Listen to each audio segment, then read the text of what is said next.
widely popular terms now, but these are also widely misunderstood according to Professor Gray. He is the right source for us, many scholars, to know about the gaps in our understanding, because he has worked with his proficiency in Russian inside Russia to access the material. We are reading Bhakti in English. He is reading Bhakti in Russian. That is the difference. I thank Professor Gray for this opportunity to introduce him. I am humbled by this opportunity. We have a lot to learn from scholars like great Brandist. He also practices. Many of the academics preach, understand. They read, they don't practice. They tell their students to use frameworks, theories, philosophies, but they don't practice these. Understand? We must practice Bhakti. We must practice Buddha's philosophy. We must practice what we read. Philosophy must be put to practice for what? Gandhi talked about change. Marx talked about change. Horkheimer talks about change. Change we must to change the world. So Gandhi was on the other side of the fence. He was not a Marxian. But the statements were urging for the cause of change. And here we have one of the very few scholars who can talk authoritatively about Gramscian change and Bakhtinian change. That's how so we must bring about a Gramscian change, not only in terms of our thoughts, but also in terms of our practices. I stop here. I invite Professor Gray to share his thoughts on the topic. Professor Gray, welcome.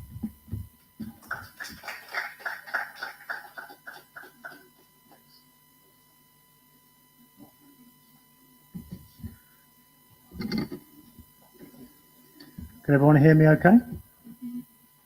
Yeah, you can hear me? Good. Okay, well, thanks for another very generous introduction, and my pleasure to come and speak to you today, and hopefully to learn from you some perspectives as well. As you can see, I've called this the Bakhtin Circle in the East, rethinking Bakhtinian ideas outside of Europe. And that's because Bakhtin, most of his works were written about European literature. But I think they have a greater relevance than that, and it was about relating European literature as well to a pre-European shared cultural substratum. So I'll come on to that in a moment. But one of the things about this is that there is a kind of influence of some Indian thought in Bakhtin's work, especially through one of his colleagues, who unfortunately isn't here in the picture of the Bakhtin Circle that we find here. And what we see is Bakhtin, he's the guy sitting down with the beard. The guy standing up next to him is a guy called Valentin Voloshinov, who, if you've come across the book Marxism and the Philosophy of Language, he's the one who wrote that. Then there's a man sitting here. This is Pavel Medvedev, who wrote a book called The Formal Method in Literary Scholarship. And these are some of the most well-known works of the Bakhtin Circle. So there are a number of people here. Lev Pumpiansky is he was a historian of Russian literature, but there were a number of other people who were involved in this group who met together over a period of time in post-revolutionary Russia, and that revolutionary context is really important, who dealt also with Indian questions. And one of those in particular was a guy called Mikhail Tubiansky, who was the main translator and scholar of the works of Tagore into Russian. and he was a great specialist about Mahayana Buddhism, the northern Buddhism. And those of you who are familiar with Buddhist scholarship will know that in the Soviet Union there was a very important study of Buddhist ideas as philosophy at this time. So one of the things I want to try and get across to you here is that whenever we engage with thinkers like Bakhtin or like others, it's important that we interrogate them from our own position. And I think there are things that you can do with Bakhtin in India that are different than people can do with Bakhtin other places. And I think it's a matter of not being reverential to the ideas or treating them as a kind of source of all truth, but more using them as a way to think through some things. And what I'm going to talk about today, at least briefly, is how some of these ideas do intersect with and have similarities with some of the early Indian anti-caste movement, and how maybe Bakhtin can help to think through some of those ideas and to theorize them. And one of the reasons I think this is important is because we're kind of coming out of a time when post-colonial theory was extremely popular and dominated, I think, the intellectual environment whenever we're dealing about relations between India or Asia more broadly and the West. And I think there's a real problem with the way that post-colonial theory has kind of framed our discussions that we need to move beyond. And so I'm just going to start off making some comments about that. So I'm going to make some comments about post-colonial theory and where it is now. Then I'm going to make some comments about Edward Said, who I'm sure most of you know about, who is regarded as, of course, one of the founders of post-colonial theory, but I think that's questionable. And then I'm going to move on to look at how Bakhtin's ideas relate to this. So I'm kind of setting this within a bit of a post-colonial context for you, just to bring out some of the things that you might find you'll be able to do with Bakhtin and that might be useful for you. Okay.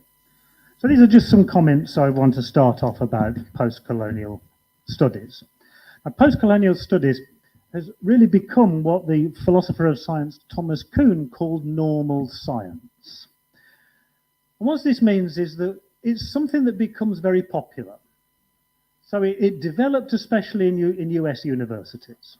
A number of people went to the United States from the Middle East, some from India and so on, and then they were absorbed into the United States educational system, and they produced this discipline called post-colonial studies. And these were often privileged, cosmopolitan intellectuals who overgeneralize from specific points. A good example of this would be the work of, say, someone like Homi Bhabha, who comes from a very privileged background, writes about the whole experience of hybridity of the cosmopolitan intellectual, but really, this work only applies to a very small number of privileged intellectuals who are able to transcend borders. It's not the experience of most immigrants. They don't have a hybrid side. They suffer racism. And this is something that I think comes from this kind of very abstract version of post-colonial theory. So why I say it become normal science is that it becomes a kind of series of concepts that you simply then apply to a particular problem. So rather than thinking things through, rather than interrogating whether these ideas really fit, you accept them as a kind of toolkit that you then say, right, I'm going to discuss novel X, and I'm going to use these tools in order to work with them. But the thing is, those tools may not be the best tools to use for this. So what happens is it becomes a kind of means of problem solving.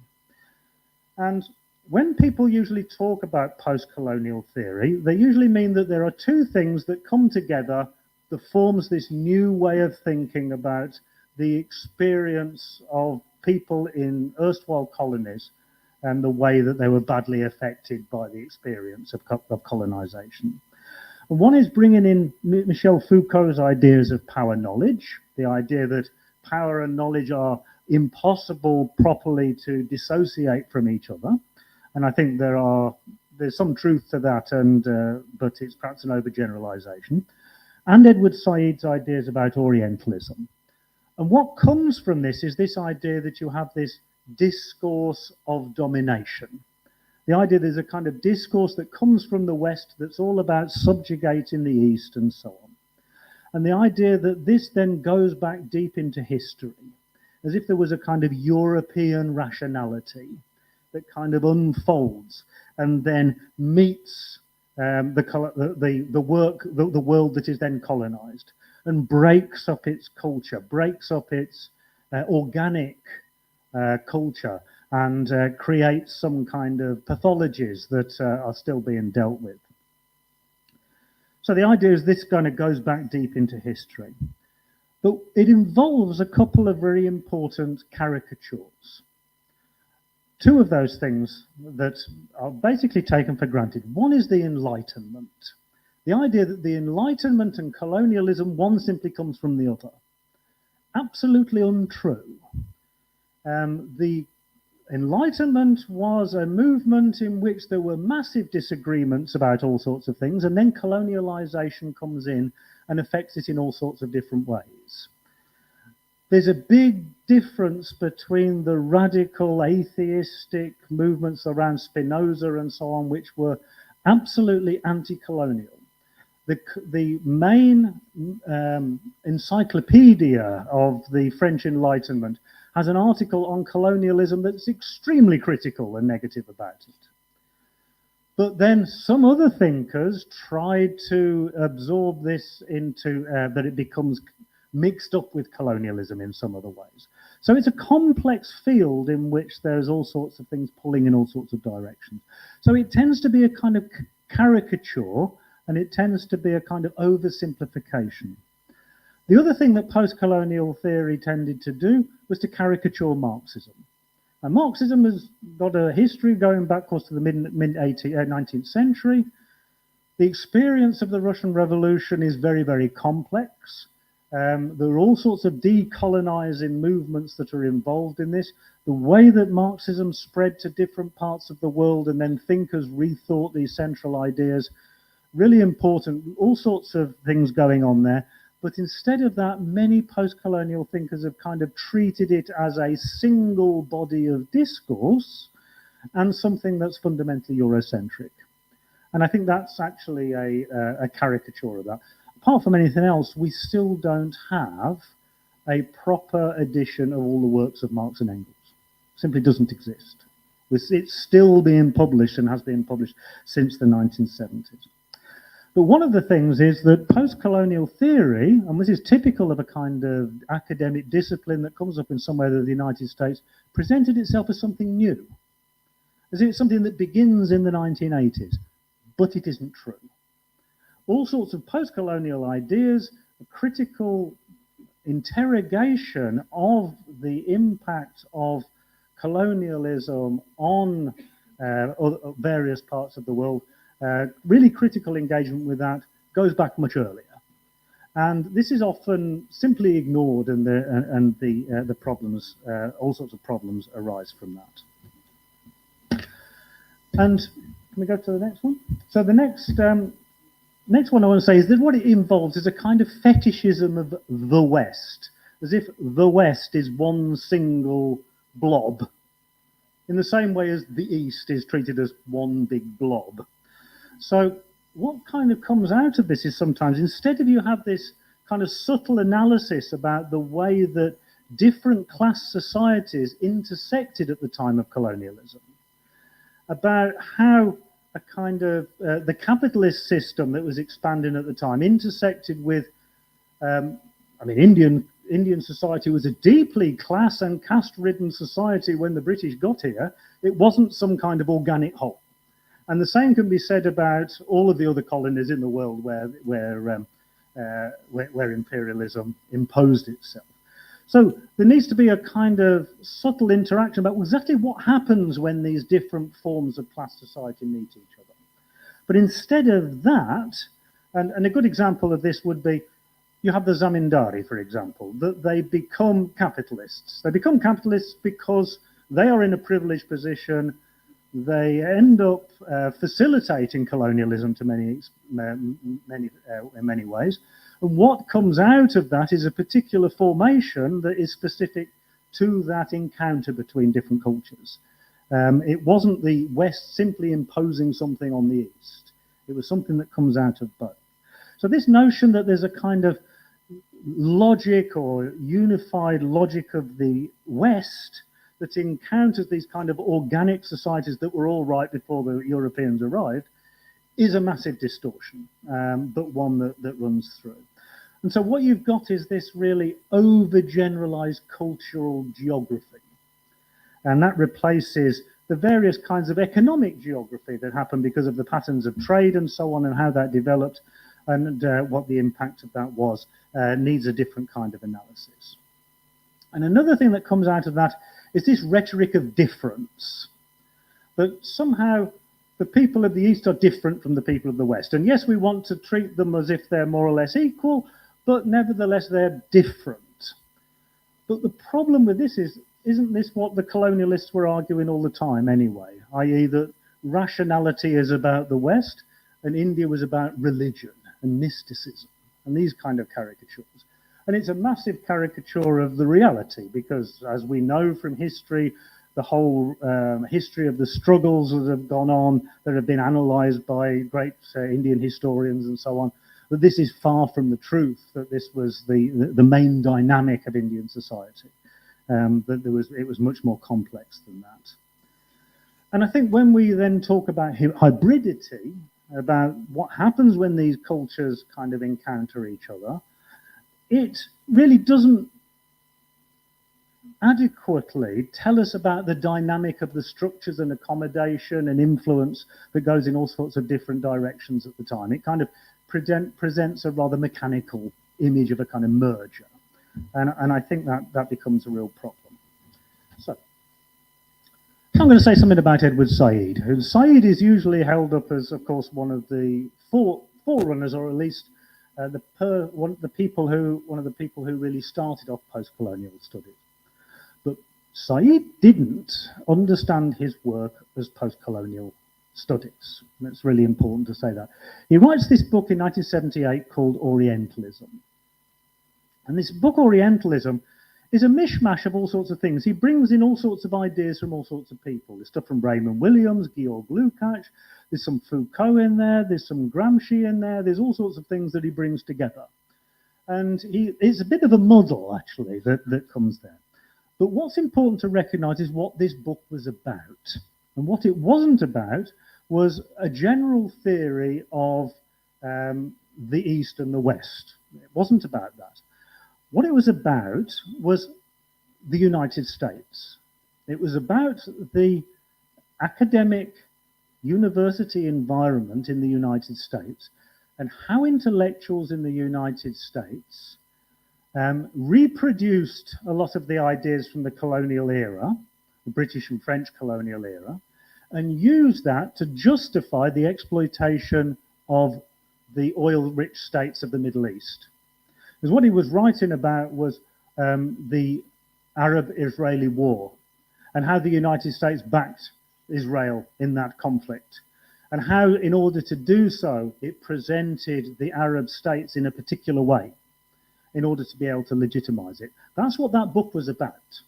It was not meant to be a general understanding of culture and so on. And he does use some of Foucault's ideas in there, it's true.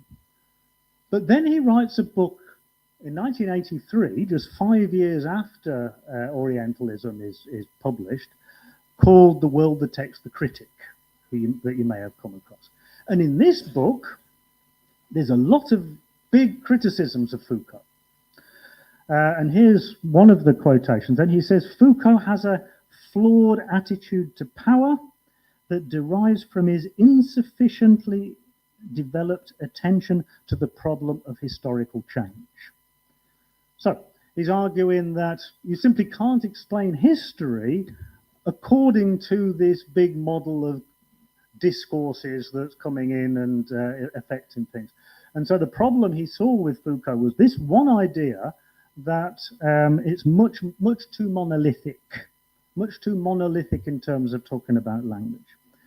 And then he says, individual writers, this is even in Orientalism itself, do leave a determining imprint on an otherwise anonymous body of text constituting a discursive formation like Orientalism. Okay, so it matters what individual writers write. The individual utterances, the individual works matter. You can't just concentrate on this body of things called Orientalism. You have to actually look at what the specific contribution of individuals are and what comes out of that. So he says we need to focus on the dynamic exchange between individual authors and the large political concerns shaped by the great empires. Okay, that's the last one down on there.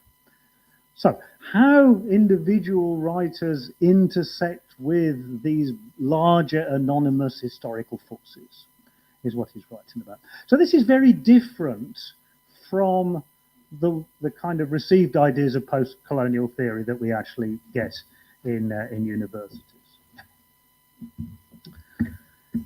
And in these same works where he's criticizing this post-structuralist idea about language, Said draws attention to the difference between what he calls words and logos. Okay, he uses this term. Now, the word logos is an interesting term. It's where we get the term logic from.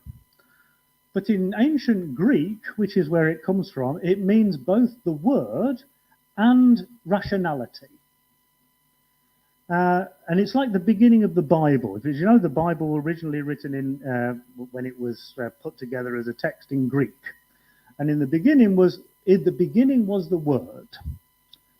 And it's actually, the word is logos. This is the word that they use, logos. Okay? So this notion of logos is more than simply words. It's not just what you find in the dictionary. It's more about ways of thinking and so on. Max Muller, for example, thought that logos was thought and language, and that they're two sides of the same thing like a piece of paper. He wrote about it in those ways. Well, they're not exactly the same thing, but they're unthinkable without each other, I think. But anyway, this is Said writing about this. There's a sensible difference between logos and words. We must not let Foucault get away with confusing them with each other, nor with letting us forget that history doesn't get made without work, intention, resistance, effort, or conflict, and that none of these things is silently absorbable into the micro networks of power. Okay? So what he's criticizing here is this notion of post-structuralism as you've got this system of language, and that somehow that language creates the minds of people and their way of thinking, that it simply works in that way. You get this, what Saussure talked about, la langue, didn't he? Words being la langue. And what Saussure meant by langue was, if we look at language as a synchronic system, i.e. a flash, like a photograph at a particular time, then that allows us to analyze it in certain ways. But what Saussure never said was that language is a system, a synchronic system. He never says that. Okay, so in a sense what they were doing was mixing this up. So what logos means here is language that is full of ideology. It's full of ways of thinking. It's full of thought. It's trying to express something. It's trying to communicate something. It's not just a word that you find in a dictionary. So it's ideologically implemented, intentionally articulated. So when you use a word, you use it because you want to do something with it. and that these words are used in specific kinds of social acts. And those social acts are called utterances. Okay, so any word is used in an utterance. When you say something, you're trying to convince somebody of something, tell them to do something. Maybe you're trying to apologize for something. There may be all sorts of ways, but you're trying to achieve something by saying something. It's not just words. And this word logos is very close, and a professor at the beginning was right to say about this, is close to this word in Russian called slova. And the word slova means like something like logos. It means word and way of thinking of rationality. And Voloshinov, who we saw earlier, a member of the Bakhtin Circle, writes there an article saying the word in like slova v жизни, slova v poezii, the word in life, or logos in life and logos in poetry. And it's about the way that the words are used and how we understand utterances when we hear them. Because we don't understand something because of the dictionary definition, or at least that's not enough. Because if you look at, say, somebody says a word and then you look in the dictionary, what does that mean? You get a whole range of things. But the person who speaks doesn't mean all of those things, does it? It means one specific element of that. And so it comes from. This is something that Bakhtin calls metalinguistics. When you're looking at the larger forms of language, the units of language that go beyond words, and how that they are used by people for particular purposes. And so where did this idea come from? Well, there was a number of people that he got this idea from, and one was a guy called Anton Marti, who was a Swiss phenomenologist. And but another person who was particularly important was this guy called Karl Bühler. Karl Bühler, you've probably never heard of him, but he had to leave. He was the head of the Austrian Psychology Institute at the University of Vienna. And then in 1933, because he had a Jewish wife, he had to flee. And he went to the United States, and his career basically died. But before he went, he made some really important works, one of which was called The Theory of Language. And Voloshinov was translating Bühler's ideas about language into Russian. Is this for me? Was translating these works into Russian in the 1920s. So what Bühler argued, and Bühler was the first person to come up with this term, speech act. And there's a whole lot of theory that's come up about speech acts ever since. Speech act he meant by the utterance, when the act of saying something. And what Bühler argued was that it's a gestalt with functions that can only be separated in the abstract. Well, this term gestalt, what does it mean? Well, I can tell you what gestalt means quite easily. If I have a piano and I play a melody on the piano and I play it in the key of C, I play a number of notes, you hear the melody. Then I decide I'm going to play the same melody but in the key of D. And so I play a whole load of different notes, but you recognize it is the same melody. And you recognize it's the same melody because it is a configuration. And that configuration is called a gestalt. So it's about how you recognize wholes before you recognize the parts of the whole. Okay? So the idea is that an utterance then is a whole thing, and that we can break it down in order to analyze it. But the separate bits of it that we analyze don't exist on their own. They only exist as part of this larger phenomenon. And so what he's arguing is that what happens then when we look at when somebody says something, that, say, I say a word. Now that word, as I say it, has three functions. On the one hand, it represents something. If you say something, you always say something about something. You don't, some people do. It's a whole bureaucratic system that's built around this, talking about nothing. But most of us, when we speak, we talk about something, don't we? And that something may or may not exist, but nevertheless, we talk about something. And this was a development of the phenomenological idea that you can't simply be conscious. There's no such thing as consciousness in general.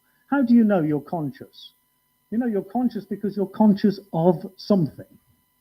You can't just be conscious. You might be dreaming or whatever, but you have to be conscious of something.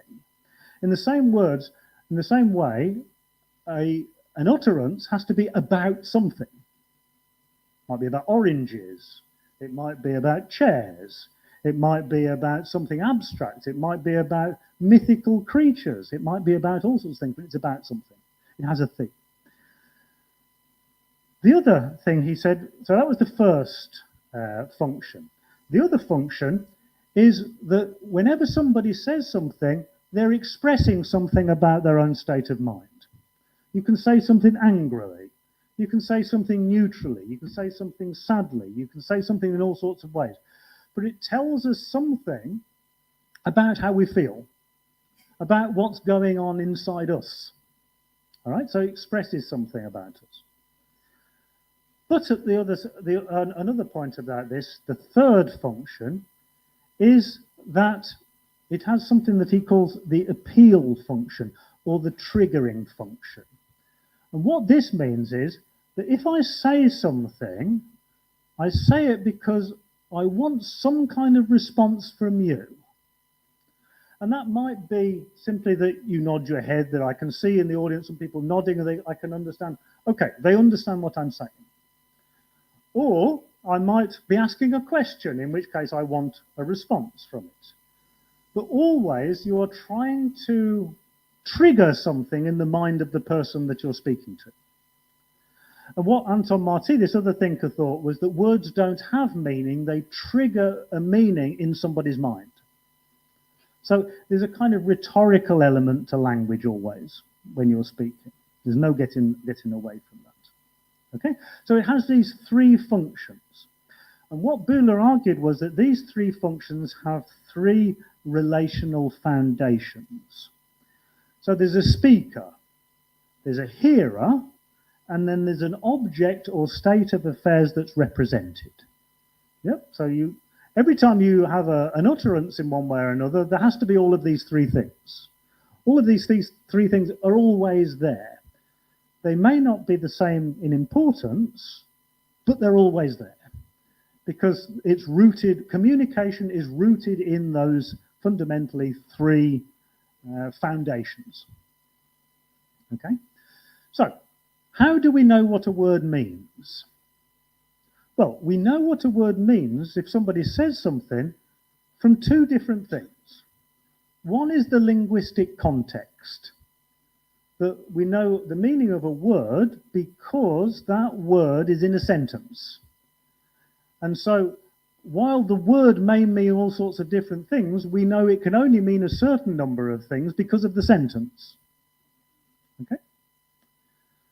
The other thing is what he calls the deictic field. So this linguistic context, Bühler calls the symbol field. Okay, the symbol field. Why it's called that, I'll come on to in a moment. But then there's this idea of the deictic field, and that's the way that language points to something outside of itself. Something called deixis, it's a Latin term. It's like the word behind, above, under, these kinds of things. The way that language points at something outside of itself. And so, this is something that Voloshinov brought out, that if you read a piece of poetry, you only have the linguistic field, the symbol field, in order to understand the words.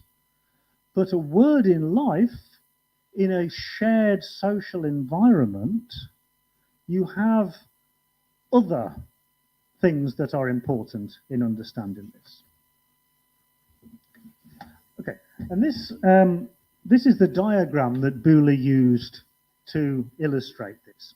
So you have the S there, that's the sign, that's the linguistic, that's the word, if you like. And you see it's got a triangle and a circle. So the circle represents the linguistic meaning.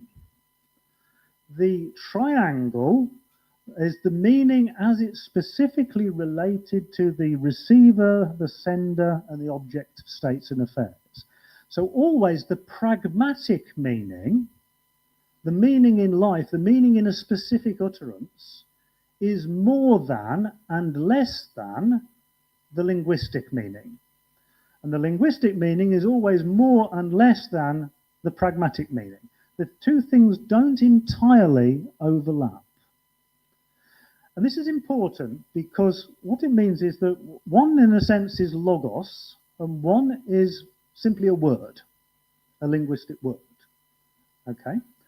So you can't have one without the other, but they don't entirely coincide. You know, they don't entirely coincide. And this is why we can actually talk about language, for example. We can analyze language because we can, to some extent, conditionally stand outside of the sign system and objectify the sign system.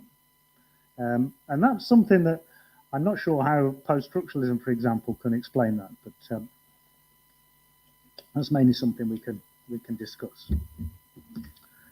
Good, next one. So here's an example.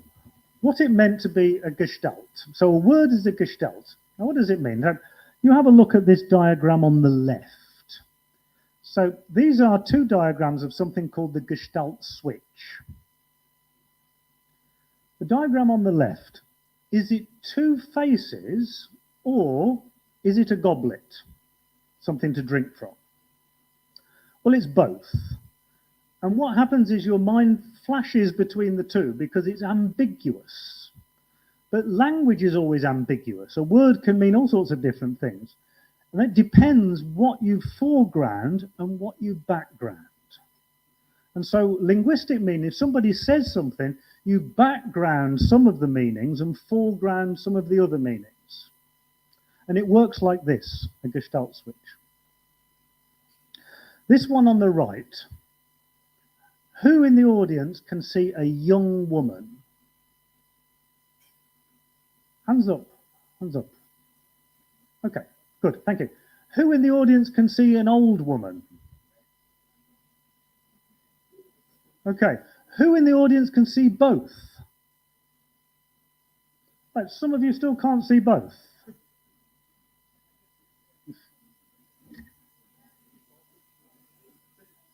It's the nose and the chin. It's the nose and the pimple.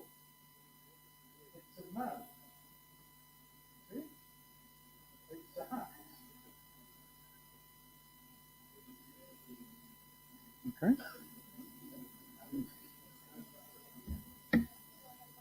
Yeah, you get it? It's an ambiguous image. It's like the things you look at it, you can't see it, you can't see it, you can't see it, and then suddenly you can see it. And then you wonder, how did I not see it? Yeah? So, words are like this. They mean different things in different contexts, in different situations. Sometimes it would foreground the young woman, sometimes it would foreground the old woman. And it works, language works like that. Okay, so Bakhtin then talks about, in Bakhtin's works, these are written in the 1920s and 1930s, in the period just after the Russian Revolution, when all academic disciplines and established ideas are being rethought. So this term logos, or slova, as Bakhtin uses it, Bakhtin argues that how is it that we understand that words can mean different things and that they can mean different things to different people? How is it that different social groups seem to mean different things when they use particular words? Let's think about the word freedom. What does it mean? Well, it depends, doesn't it? If you're an employer, it probably means freedom to fire people. If you are a trade unionist, for example, it probably means freedom from being fired. Yeah, it means something different. George Bush told us that when he went to Iraq, he was bringing freedom. People in Iraq didn't seem to believe that. Or what does democracy mean? These kind of questions. Democracy means different things to different people. Historically, it's changed. Democracy in ancient Athens meant rule by the poor. That's what it meant. It didn't mean the people, it meant the poor. Demos meant plebs in Latin. It meant the poor, rule by the poor. So the thing is that it's meant different things at different times. So what Bakhtin argues is that with the development of a standard national language, we start to understand that different social groups use the same language, but they mean different things by it, mean different things by different words. And this makes the difference between simple words and this idea of logos, a way of thinking, ideological ways of thinking, perceptible. We then start to understand it. Because in the pre-capitalist environment, there's no such thing as a standard national language. In fact, there's no such thing as nations. They're a fairly recent phenomenon. And what usually happened was that different social groups spoke different languages, and that you would go from one village to another, and they would speak differently. And you would maybe understand some of them, but you wouldn't understand everything they said. And you would go from village to village to village, and every time it would be different. Everybody would speak a different language. And this is something that Bakhtin calls, this is literally, vari-languageness. That's what literally what it means, vari-languageness, which is usually translated as polyglossia. All right? So the Russian term is raznoyazychia, and yazyk means tongue or language. Razno means varied. So it's like vari-languageness. So that's the condition that exists before the development of a national language. Vari-languageness. So what happens with the formation of the national language is that these different dialects fall out of use. Or maybe people use them at home. But what starts to happen is people start to speak in a more standardized fashion. And they speak in a standardized fashion, whatever class they come from. They use the same language, but they use it differently. Because once you have a unitary language of different social classes using the same language, you find that the same words take on a variety of different meanings because of the different social groups. So it has different ideological senses. I talked about freedom, democracy, all of these kinds of things. These big words, they mean different things to different groups. And this is something that Bakhtin calls raznorechia, and the term is heteroglossia in the translation. And what this literally means is varied speechness. So it means that the language grammatically and so on is the same, but the meanings of the language, the meanings of the terms, the way it's used is different according to different social groups. And so words and logos, they don't exist apart from each other, but they don't entirely coincide, like that Bühler diagram that we saw there. And the development of the national language allows us to do that. And what Bakhtin argues is that the novel for Bakhtin is particularly important because in Europe, as the national languages started to form, different social groups spoke the same language.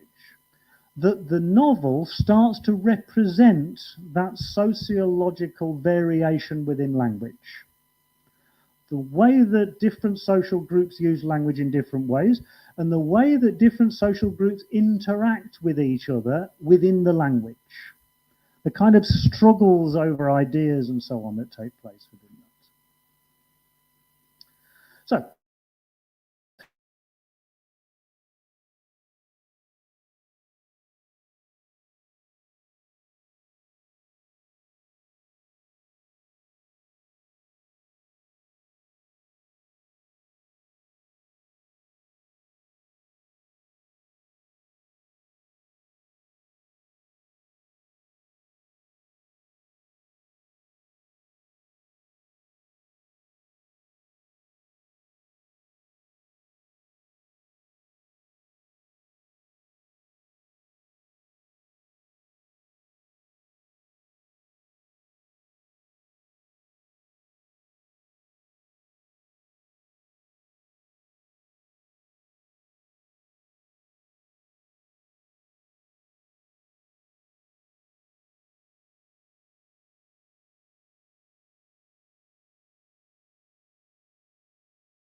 may leave a trace in all its semantic layers, may complicate its expression and influence its entire stylistic profile. Okay? That's quite a dense piece, I appreciate, if it's the first time you've ever come across that. But what he's arguing here is that language is always a shared medium. Whenever we use it, the meanings other people have used comes with it. We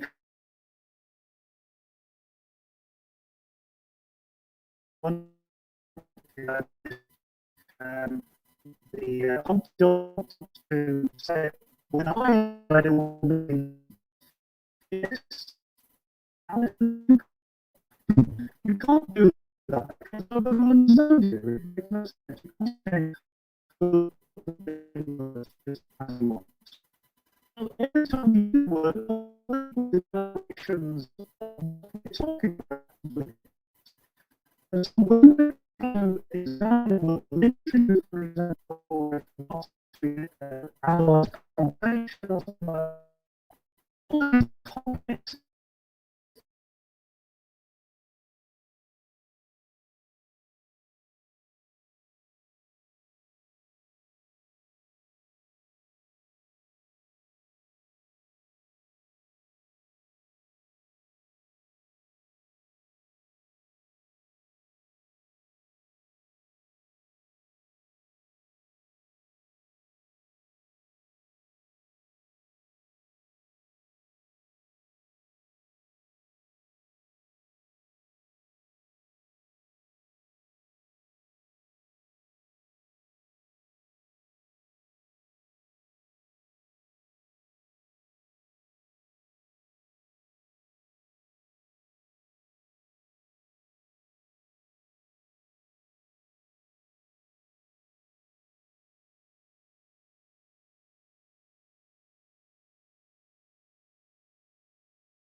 But what was also important was that British power and the development of Indology also gave Brahminical thinkers some opportunities, didn't it?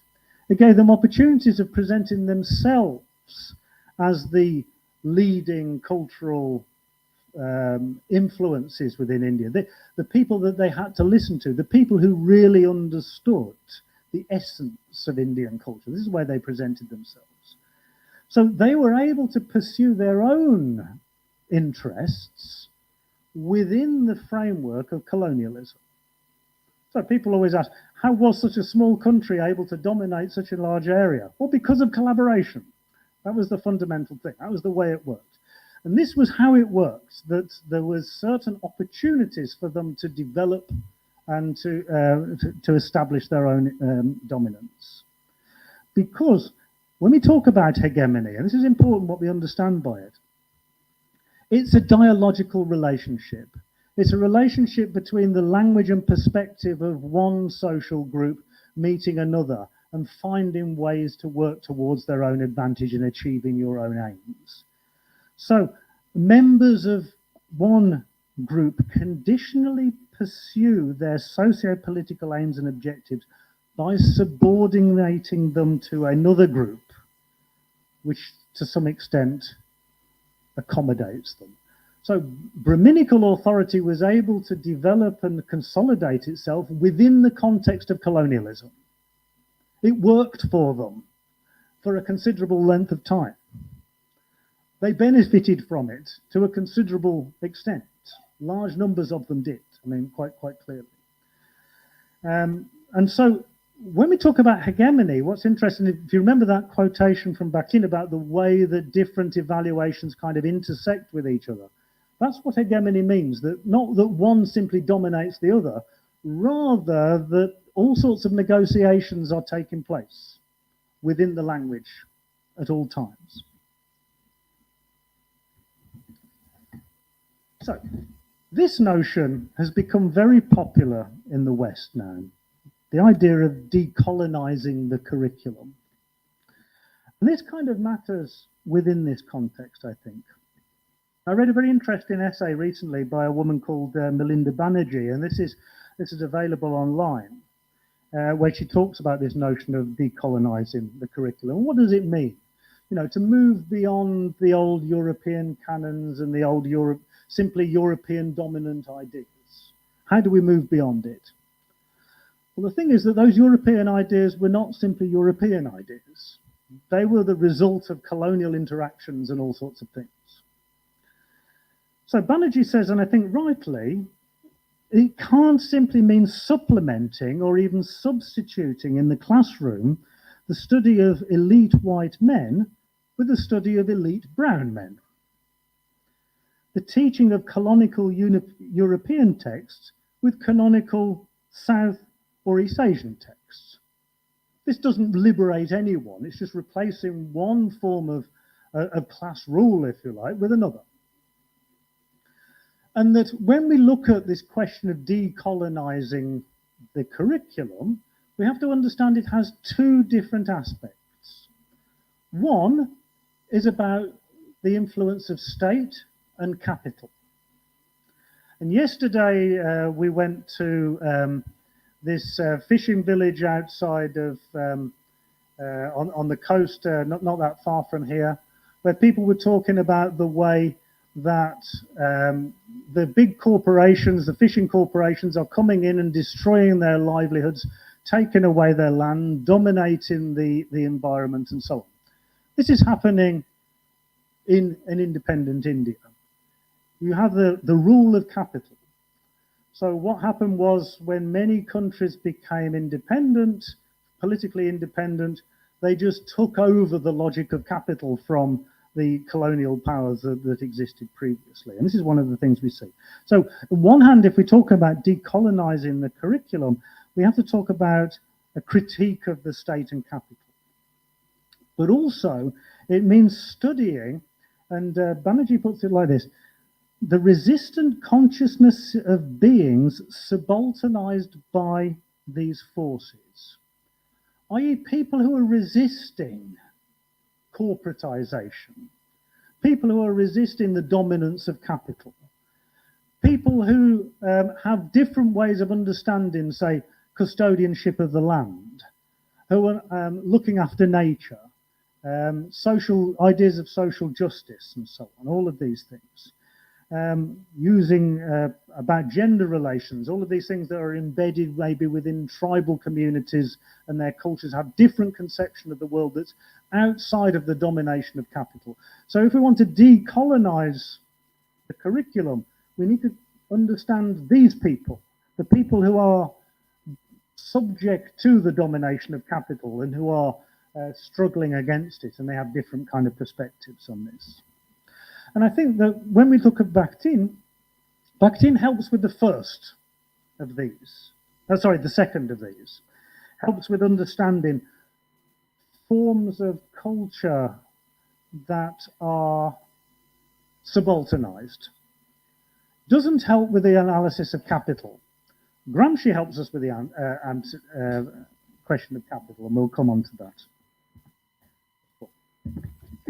So, to return to Bakhtin and why it's important in this context. So the Bakhtin circle, as I said, included an Indologist, among other things, Mikhail Tubiansky, and a Japanologist, Nikolai Konrad. Tubiansky, then the leading specialist on Tagore and Mahayana Buddhism.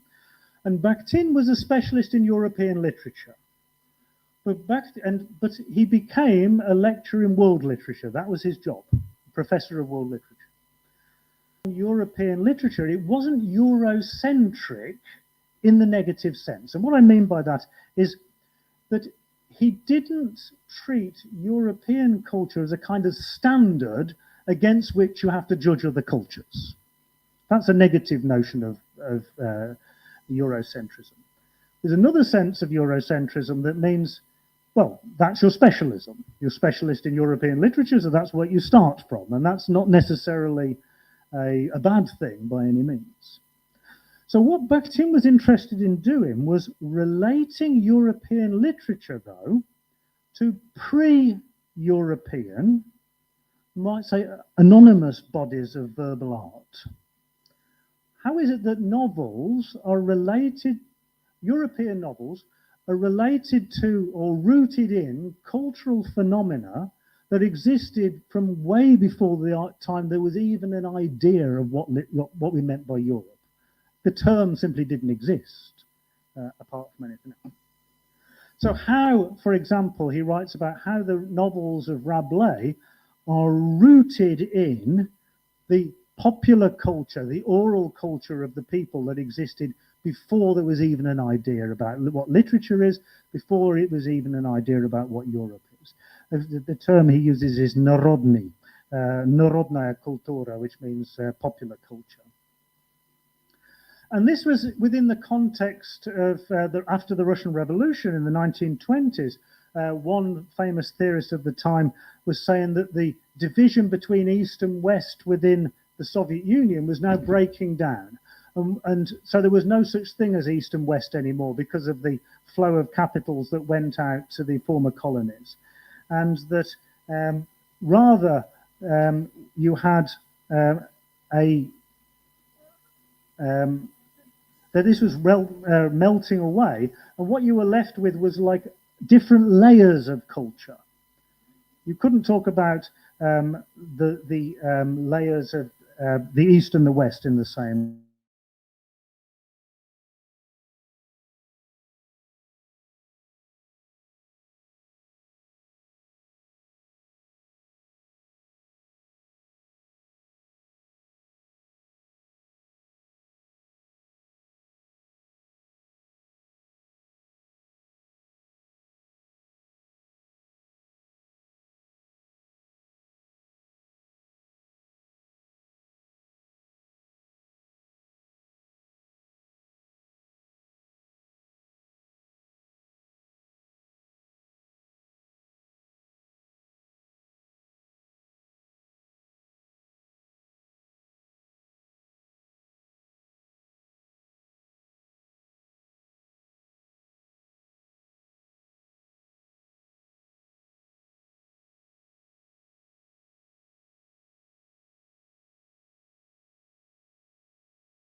that in the if we look at the literature of the Middle Ages, the European Middle Ages, he means, then we find in it that there's a kind of profound form of realism.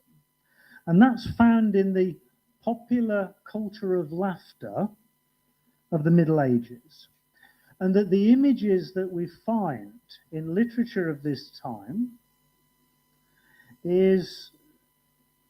represents life in the process of its development and renewal.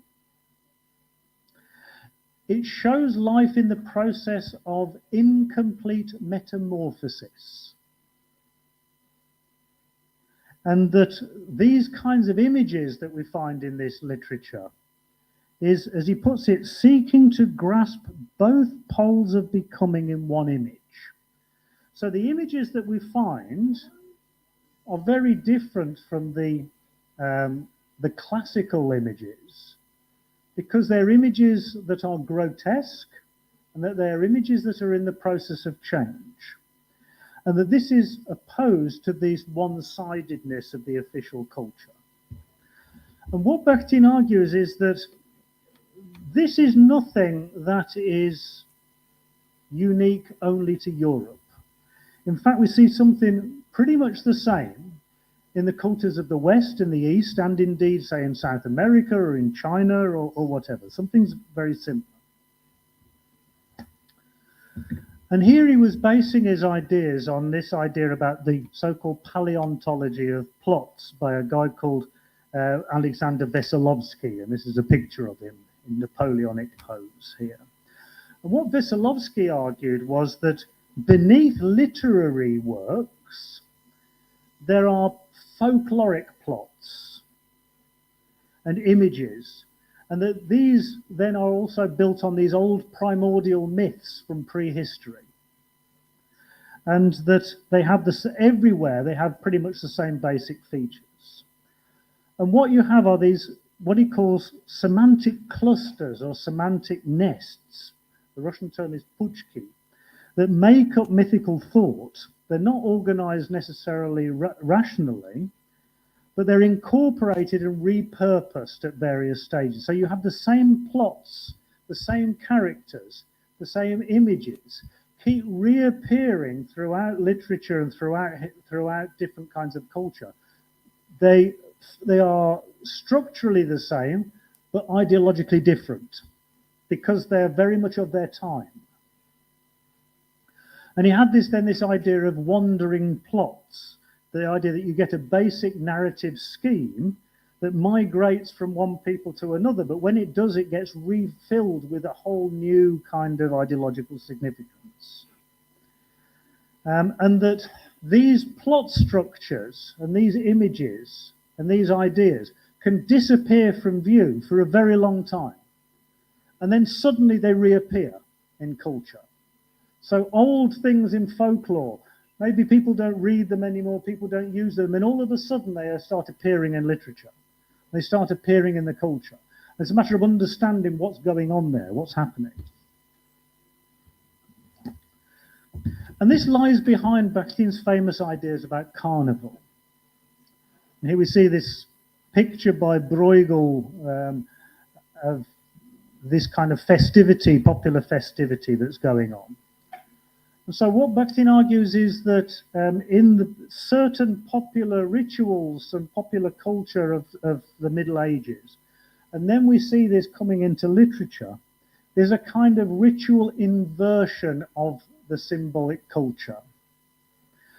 And what happens at these times, at festival times, there's a relativization of the power structure. And that at these times what you get is a merger of the individual body with the collective body, or the body of the people, in these images of the time. And that what we see in this is the reactivation of memories of a pre-class society before the development of class divisions. And that there's a kind of popular memory that remains in the culture, embedded in the culture at its deepest levels, that then reappears at certain times. things, that they're reactivated in some way by particular social phenomena, and that they come to the fore.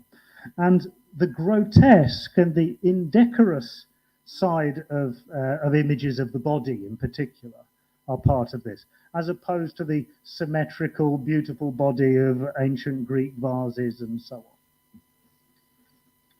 on. Okay, next. And this is particularly developed in his study of the novelist Francois Rabelais.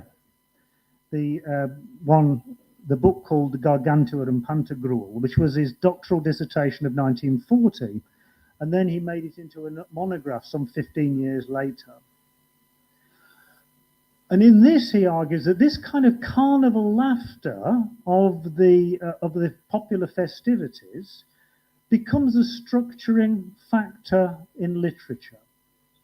And if you want to just think about this for a minute, the kind of things you might find in Indian culture where all of a sudden the everyday world is suspended, and then certain kind of misrule, if you like, comes to the fore. You might think about something like the Holi festival, where people behave in ways that you wouldn't behave under normal conditions.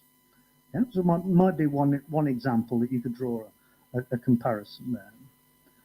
So carnival, he says, that this upsurge in these forces from the bottom of society kind of democratizes the culture. It democratizes the literature.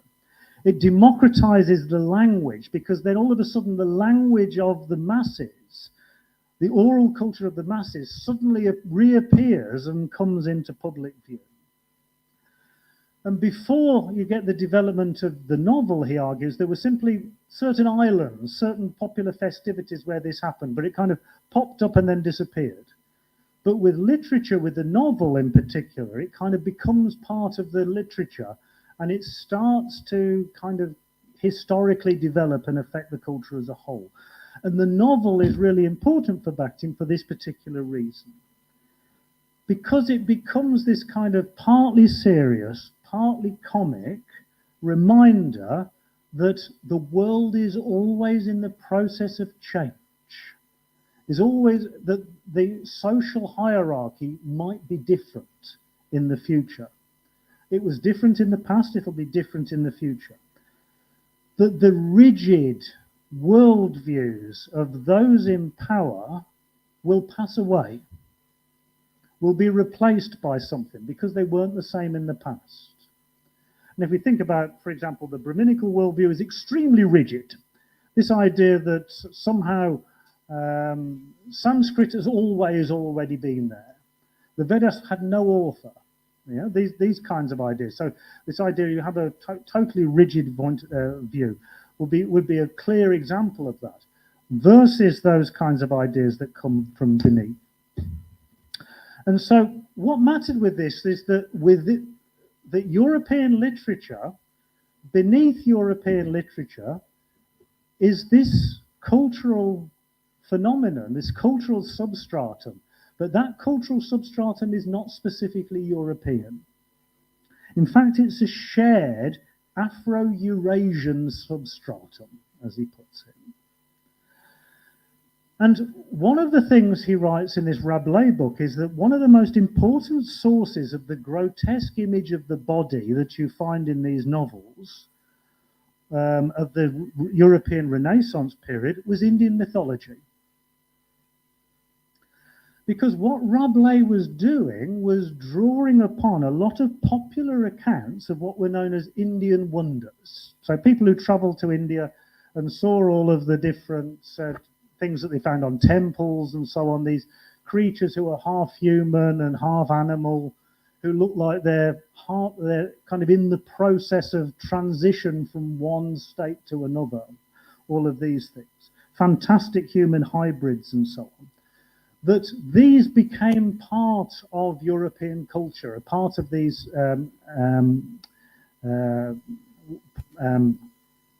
stock of images and stories that affected literature. And it also affected, for example, the ideas of sea beasts that you got from parts of Western Europe as well. And all of this stuff comes together, these ideas. And in the Rabelais book, Bakhtin actually refers to the creation myth in the Rig Veda, the story of Purusha, the, the androgynous primal human who's dismembered as a sacrificial victim of the gods, and that dismemberment is the creation and legitimization of the caste system, among other things, isn't it? And what he points out is that there's a parallel between this story and the story of the biblical story about Adam, whose body is composed of all the different parts of the universe, and whose body is then scattered to the wind and broken up into all sorts of different things. So he says about the Rig Veda, for example, though this is the oldest monument of the widespread mythical concept of the origin of various social groups from various parts of the god's body, that the different social groups came out of the god's body. But it was a shared conception arising at distinct stages of social development. And so the story about Purusha in the Rig Veda, of course, the Brahminical sanctification of the caste system. But what Bakhtin argues is that when we look at the popular festivals, carnival festivals and so on, what you get is a kind of reconstruction of the primal body. So if Purusha was mythologically the body of humanity that is then broken up into different castes, that within these popular rituals, it's put back together. You get the reunification of humanity and the cancellation of class and caste divisions. So so what it does that it reconstitutes the social body, but in doing so, it also rationalizes the myth. So the body of Purusha, for example, is no longer a metaphor of cosmic forces, but those forces are a metaphor of the social body. Yeah? So it kind of demythologizes it. And that when you revisit these myths in new conditions, then it's a kind of ideology critique. It's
idea that the people who became known as the pariahs, the pariahs, were the original inhabitants of India, and that their culture had been distorted and imposed by the imposition of the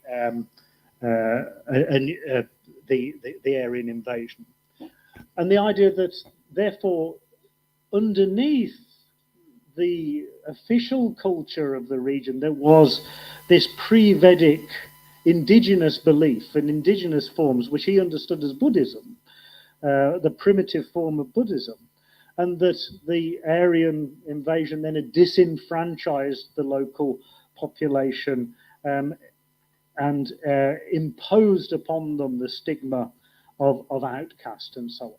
So you see how this fits in with exactly that same kind of process of the stratification of the culture and the way that the culture embeds the stratification of language and points of view and ideological perspectives in this.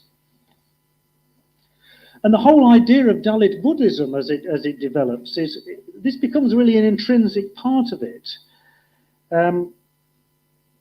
And central to this was, I mean, you find this in Fule, you find it in other people too, that the Brahminical intellectuals who were claiming leadership in the struggle against British colonialism were themselves foreigners, were themselves invaders, colonists who had subordinated the indigenous population. And that you could trace this by finding the text within the text themselves, a substratum of peasant belief and so on that was there. And this obviously influenced Ambedkar's ideas about Navayana Buddhism as well. And interesting to think, I mean, are there any connections maybe, because these ideas are quite similar? It's interesting to think whether there are any connections, say, between those ideas that were being developed in the Soviet Union and developed here. And I think there are two possible connections here. One is the anti-caste campaigner, the Goan anti-caste campaigner, Dharmanand Kasambi. The father of D.D. Kasambi, the founder of modern Marxist Indian history, who went to the Soviet Union at the end of the 1920s and spent time there working with a famous Buddhologist called Fyodor Sherbatskoy, who's known in English as Theodore Stabatsky, and went and worked with him. Another person, and he was obviously involved both with Ambedkar and certainly met the Tamil Buddhist movement as well. Another person is Raul Sankrityayan, the Bihari polymath and novelist and Buddhologist who traveled to Leningrad in the 1920s and 1930s and lived and worked with Buddhologists there and worked there, lived there, and indeed for a number of years on a number of different visits. He had a son and so on. So there is some kind of connection. I wouldn't want to overstate it, but you can see that there was certainly a convergence of interest there. So I'm just going to make two more comments now, two slides here about how we evaluate the work of the Bakhtin Circle and what we can do with them and to what extent they're limited and to what extent they're useful. What's good about the works of the Bakhtin Circle, one of the many good things, is that it discusses social stratification within language. And it discusses it in subtle ways, and it discusses the social interaction of different social groups within language and within linguistic-based culture. But what it doesn't discuss is the institutional framework within which that develops. It talks about it totally in terms of ideology, totally in terms of literature, literary forms, folklore, and so on. But we never really have a discussion of the different changes in the social structure and the institutional basis of some of that. Another problem with it perhaps is that rather than foregrounding political questions, it tends to foreground ethical questions in a rather formalistic fashion. It doesn't look at the influence of economics and so on, which of course was actually fundamental in consolidating certain forms of the caste system and so on, but also underlies the way in which literature and so on is dependent on the development of a printing industry. Then if we move into the era of electronic technology and so on, it needs a certain amount of money and resources in order to be able to develop these things. So it really doesn't help us to theorize those kinds of questions. He doesn't talk, while he talks about the novel a lot, he never talks about the spread of literacy, about education, about these kind of fundamental things that were important to the novel. So Bakhtin categories, one of the problems with them is they're kind of appealing, idea about dialogue, the idea about carnival and so on, are easy to kind of just apply here and there, throw it in to everything else. But I think you need to be a little bit more careful about it and use it critically. So these ideas become very popular and easily to use, whereas they need using with a little bit more caution, and you need to use it more historically specific conditions. So you need this kind of careful, critical institutional analysis, especially of the role of state and capital and so on. And last. But there are all sorts of potentials. And this is what I'm going to end with. So, all sorts of questions then. What are the features of the worldview of people from around the world who have been subalternized, who have been marginalized by capital, who have been forced from the land and so on? What is it about their particular perspectives that they have in common that transcends these geographical boundaries? Because this is what Bakhtin's talking about, that beneath all of these cultures, there's a kind of conception of the world that is not specific to particular geographical conditions, but are more based on our memories of pre-class society and about custodianship of the land and question of our place within an undifferentiated pre-class environment.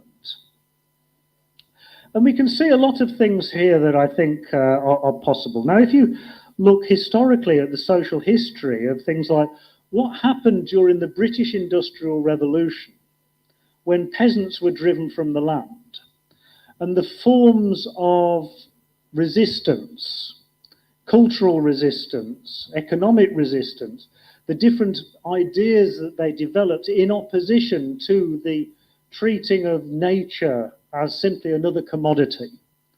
Those kinds of things that they developed during the British Industrial Revolution are very similar to some of the ideas that you find the Indian tribal people who are trying to maintain their land and so on, that they're talking about what does it mean to own land? What does it mean to have access to resources? How do you defend your rights that are being trampled upon by the anonymous forces of capital? You find this like in the Brazilian landless laborers movement and so on. Many of these ideas are quite similar. And I think Bakhtin would help us really to kind of excavate some of those things, to think where they're coming from and to maybe build upon them. And of course, we're facing environmental degradation and climate crisis and so on that's going on at the moment, makes the search for alternative perspectives about social organization and so on that much more urgent. So, how do we look then for non-capitalist systems of values, conceptions of nature, conceptions of social organization that we find amongst these indigenous groups who have been marginalized by capitalist development, but whose ideas are so important for maintaining a livable planet among other things that we can work, we can live from, we can learn from, and that these are incompatible with this dominance of capital accumulation and so on. So how we can take these ideas, and this is why I think it's really important, some of the work that you're doing, working with the local communities and the Dalit movement and working with the tribal movement and so on, to kind of, what are their perspectives and what can they offer, and how can their perspectives be brought into a social dialogue, that a democratic process that can challenge that domination of capital that's destroying the lives of all of us. So thank you very much. That's it.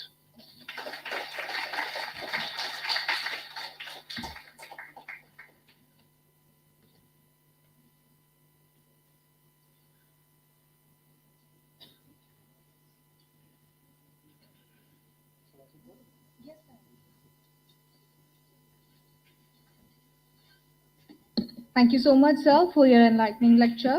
We are indeed fortunate to have you here with us. Now, I would like to invite here to stage Dr. B. Radha, Associate Professor, Department of Media and Communication, Central University of Tamil Nadu, to introduce our resource person, Dr. M. Shweid Mohammad Hanif, Associate Professor, Pondicherry University.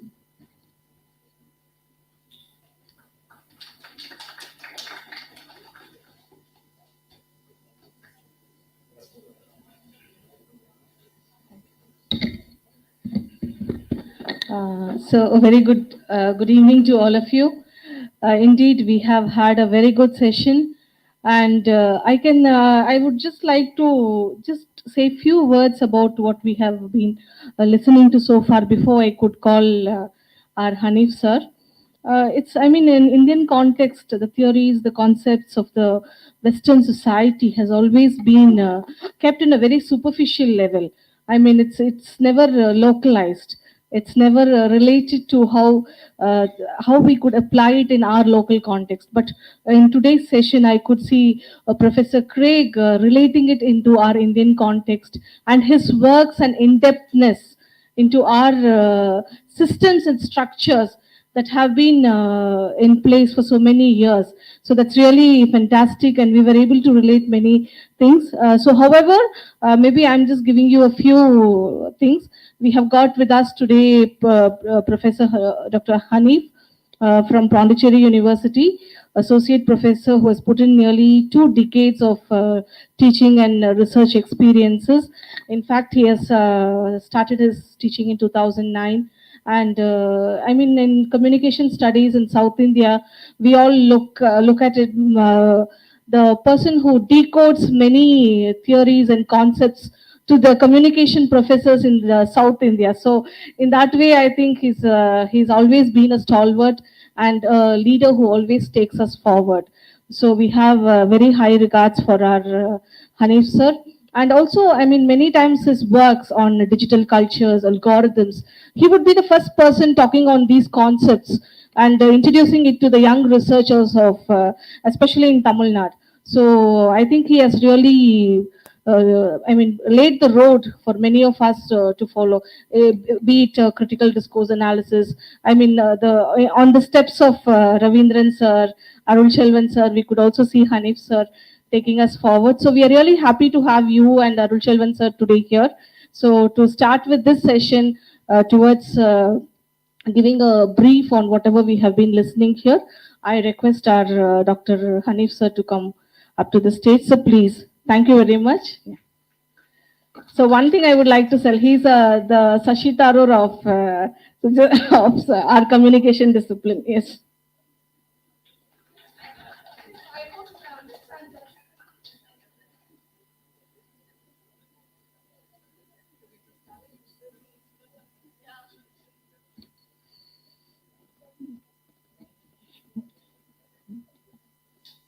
Now that has deflated me a lot. Anyways, good evening to one and all. First of all, I must confess that, I would be belying if I were to tell you that, I've been reading Bhaktin for, quite some time. So in the Bhaktin circle, I'm somebody who's on the margins. So I would say that I'm quite new to Bhaktin.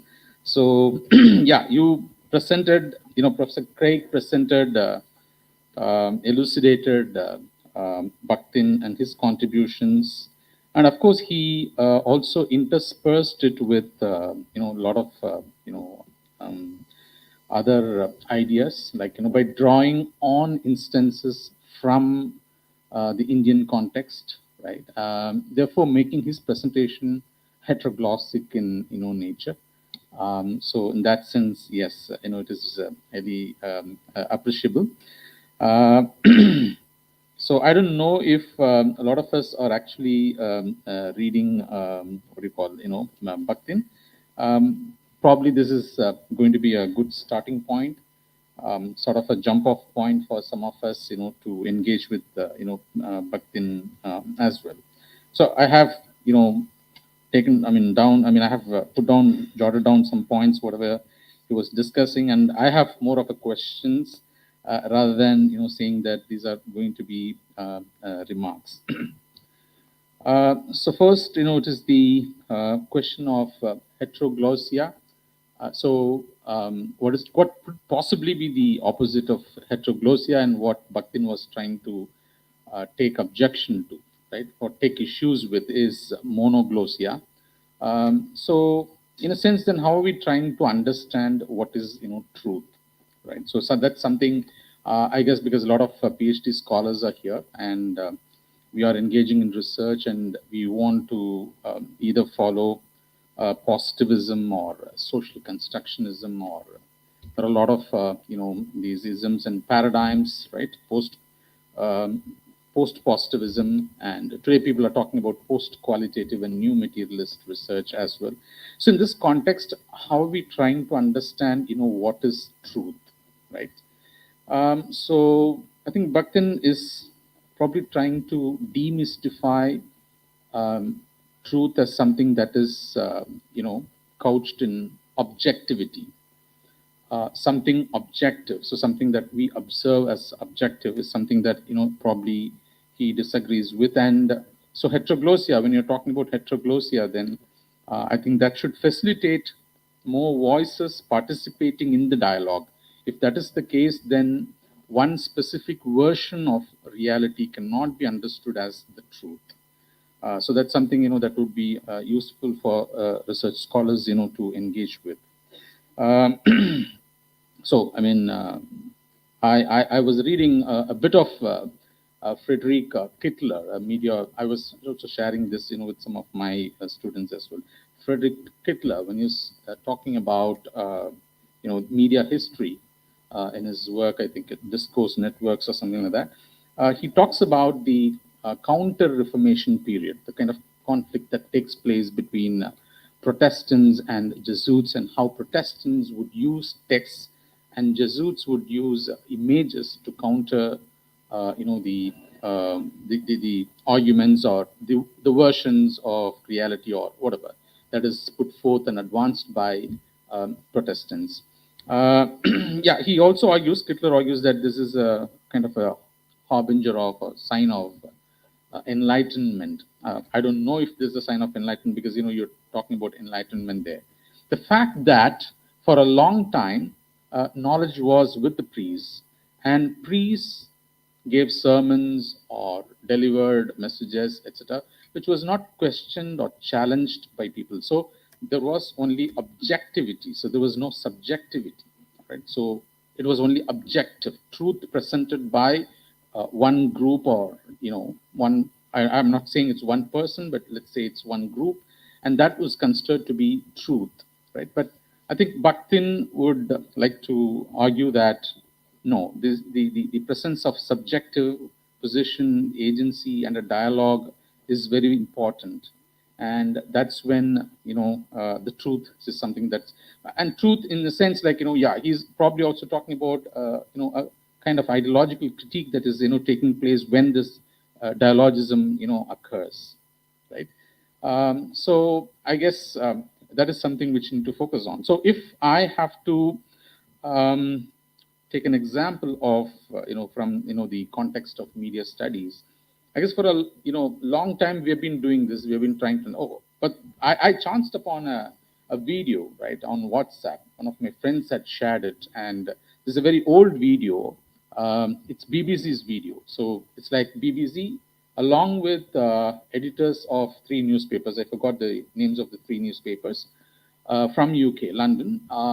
They are interviewing the first Prime Minister, right, Jawaharlal Nehru. Must have seen this perhaps. And the interview goes on and trying to find out, etc. Right? And I don't know, when this was shared, one of female faculty colleagues just added a word, "Oh, all men sitting there," right? So the question that's to be asked is like, how is it possible for all men dominated media to construct reality, and would you say that this is objective reality? So what happens to other alternative voices? So do we give opportunities for these voices to take shape, right? Or are we trying to dominate the scenes? And so there is a lot of studies that we undertake. We sometimes do studies on diversity, right? Diversity in newsrooms, all right? And as of now, none of the newspapers for that matter, because we've done some studies, none of the newspapers for that matter in India, I don't know about outside of India, for that matter, all these digital native news outlets have not given a list of the constitution of the staff who are working in terms of male or female, all right, or differently abled, or people from LGBTQ communities, etc. Some organizations, perhaps smaller organizations such as ProPublica, which is in the US. Oh, I'm sorry. ProPublica, I guess they would they give these details, right? So in a sense, then feminist studies have also attempted to examine, right, this so-called truth, right? So objectivity is then sort of equated with what is known as rationality. But yeah, so Professor Craig did touch upon rationality. But what happens when subjectivity comes in? So will rationality take a backseat in dialogism, or will rationality will continue? Also, these are all about a lot of voices, right? So alternate voices. We should allow other voices also to speak. I don't know how one can connect this with Spivak's. Again, like she's a post-colonial thinker, and you offered a critique of post-colonialism. So in that sense, her work, whether a subaltern can speak, how does it respond to what Bhaktin is saying? So is there a sort of do both coalesce together, or or what are the differences? This is the light I can have, so yeah. Can I have a little more light here, because I've not jotted down something.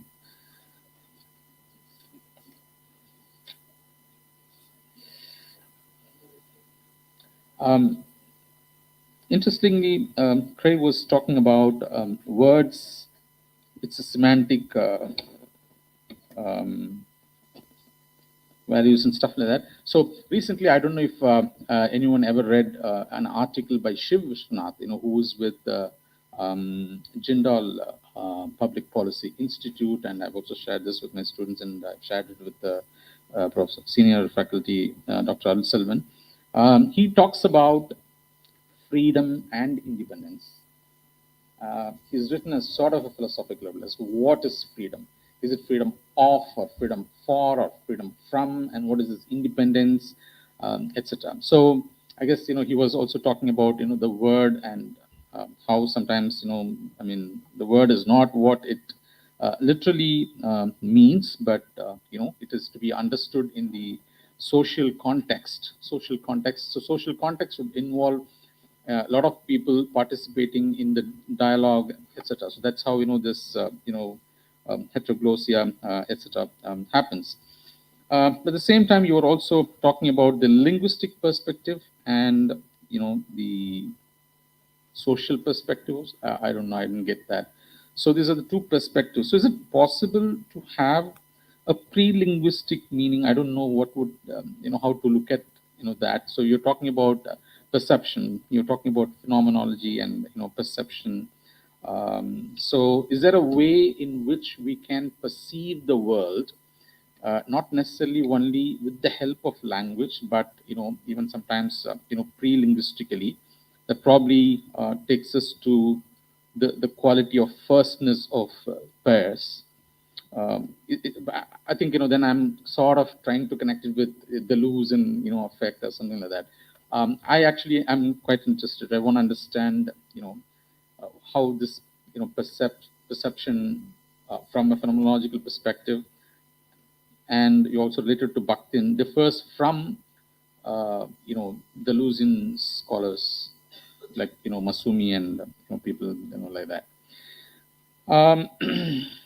So yeah, I mean, so there are a lot of things that he talked about. So if you want to understand, right? So he quite neatly explained the life and the works of Mikhail Bakhtin.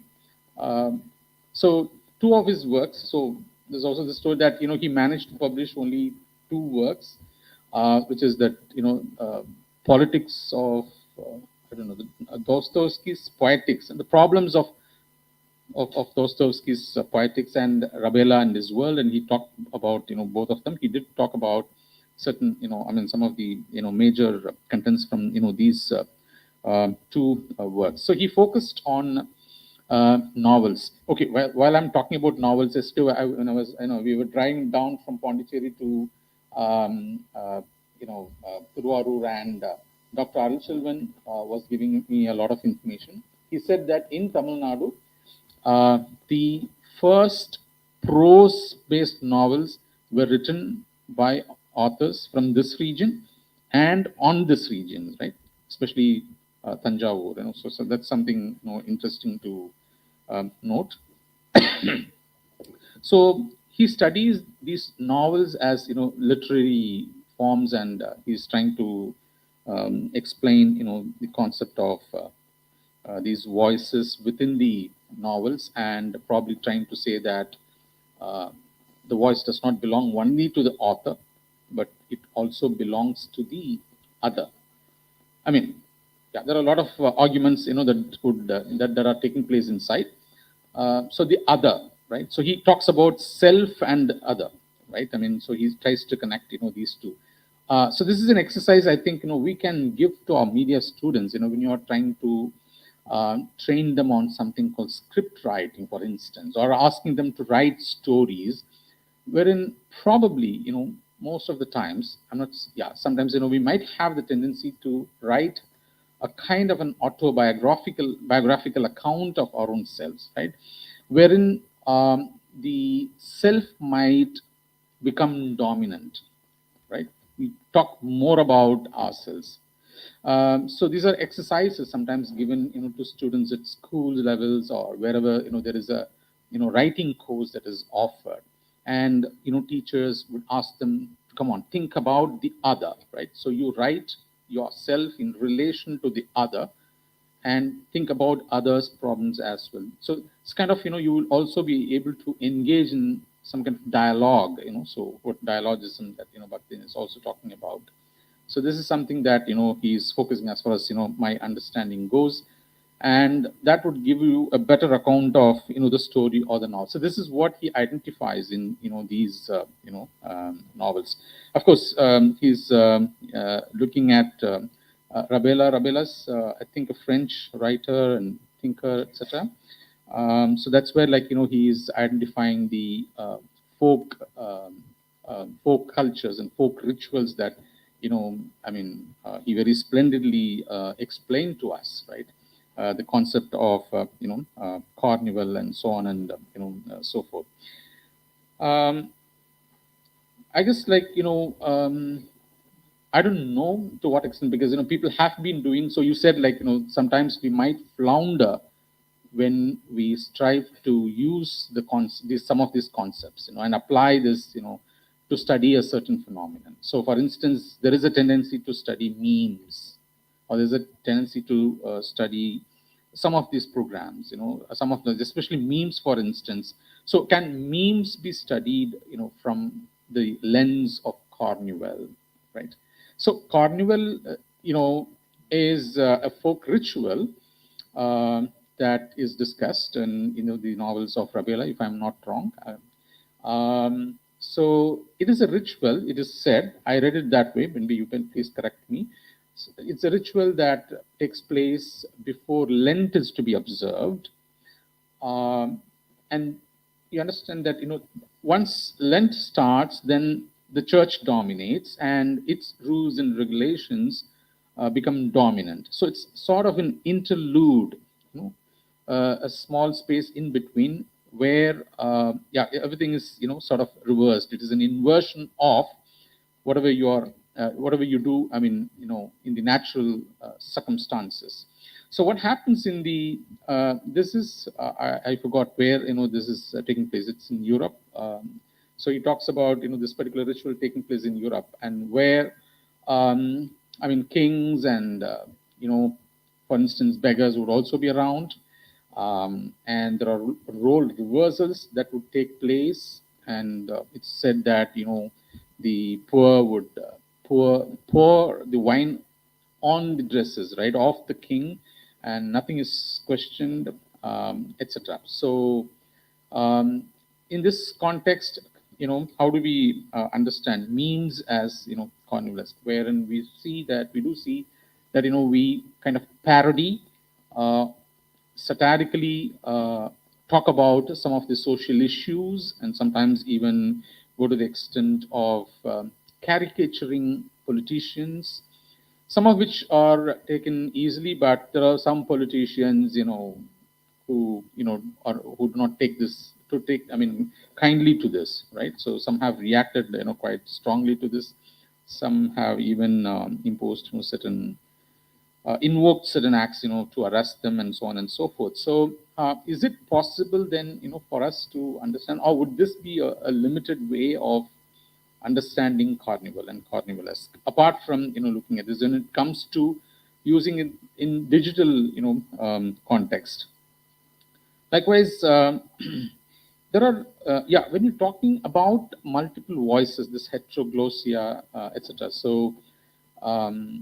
I guess in the morning, people were talking about the curriculum. So 30% of the curriculum is to discuss intellectual, theoretical aspects. 30% is to discuss skill-based, and 30% is oriented towards development-related or community-related courses. Now, this in itself constitutes perhaps multiple voices, right? Much the way some of these institutions today, driven by market, are trying to introduce courses such as economics journalism, sports journalism, and digital journalism, mobile journalism, and a lot of these journalisms that we are talking about. I don't know if they really constitute different voices, right? Yes, because if you talk about Times of India, it has its own print edition, it has its own radio, it has its own television news channel, it has its own web presence, etc. So, what happens, when it is writing stories, to suit each of these medium, right? So, is there a different voice, or how do they? I'm not. I'm sure that they're not recruiting people for each of these medium, because one who writes for one thing will also be writing for another medium, right? That's what is taking place. And at a time when we still celebrate certain magazines such as Frontline, which is known for long form journalism, right? It's long form journalism, and I don't know how many of us are still comfortable reading long form journalism, which is a news story that runs to pages. And on the other hand, we have apps such as InShots, right? It's kind of innovation, and it's an Indian innovation done by IIT, students, and it's like running. You are publishing stories which is very which are very concise and brief, right? So what's happening then? I guess there are different genres, that we are producing, sort of, the discourse genres, right? So when talking about discourse genres, I'm reminded of an incident when one of the students who studied in a convent school at Ooty, and convent Ooty school is a little upscale and upmarket, and he comes down to Coimbatore to take admission in a college, and he enters, and he meets the principal, and he tries to shake hands with him and say hi. He said hi. And that genre, the form, the norm is not something that is applicable as far as the principle is concerned to this particular context, right? Similarly, when we ask students to write certain letters, after they have committed mistakes, which the example that he was saying, apology, as an example, he was saying, he would have admitted the mistake, saying that yes, I have committed this mistake, but he wouldn't have written, henceforth I will not do it or repeat this mistake or something like that. Now, if that statement is missing, then that is not considered appropriate. So there's some kind of a discourse genre or some genre norms that we are talking about. So there are so this, even the form of journalism that we are practicing, each of this could become one particular type of genre and genre norms. And so how all of this fit into Bhaktin's arguments will be interesting to study, because I still remember some of the first, I think at least two of the first PhD research works in communication, that is much before communication department came into being, were on the linguistic aspects of two magazines, and my colleague Dr. Arulselvan will attest to that. And these two works were from Madurai Kamaraj University, right? Yeah. So, and then this work of Chronotop. I think that's another work, but I find it a little difficult to understand. But yes, how time and space are referred to in novels, right, in literary forms, and yeah, so, so the self and other can be understood. I know this film, Otta Sirp 7, how there is one person is seen to be speaking, but there is the other involved in it, right? So without the other, the self cannot exist, and there is a dialogue, right? And there is a social, system that is part of this, Tamil film, right? Which is, very, very important. And yeah, time space, I don't know, that's something to do with, Chronotop. And so it is argued that he studied novels, written in olden days, like the Greek novels, wherein the characters would endure, right? They would not enter the time, but they rather would endure the time. So something happens to the characters, they will endure till things reverse. They wouldn't do something to reverse the events, right?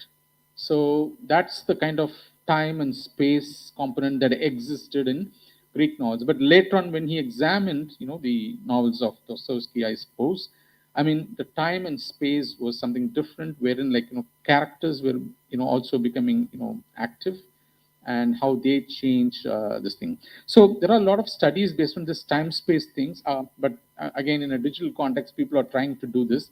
So even based on Mahabharata and Ramayana, so people are trying to use this, what is known as network analysis, to find out how often the characters would appear, and with what characters and in what context.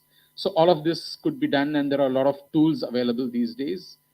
It's part of media studies, and they're even trying to create this sort of infographics to explain, right? So how often so and so met so and so, and what context, etc. So something similar to this can be done with respect to a lot of novels. So you can take one author's novels and how time and space are represented, right, in this case. So I remember one of the students from Kashmir, he did a PhD in the history Department of History in our university, and he examined the placemaking of Kashmir by studying novels written by authors outside of India. So this is very interesting, and that could also be, subjected to this. Like, we can study this, time and space, etc. And I guess largely when he's talking about truth, I think he's opposed to the empirical truth. I don't know. I want to know about it.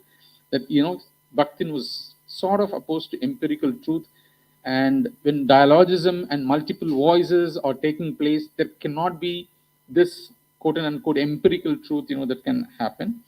And I don't know if all of this is related to, Deleuzian. So when you're talking about struggle within languages,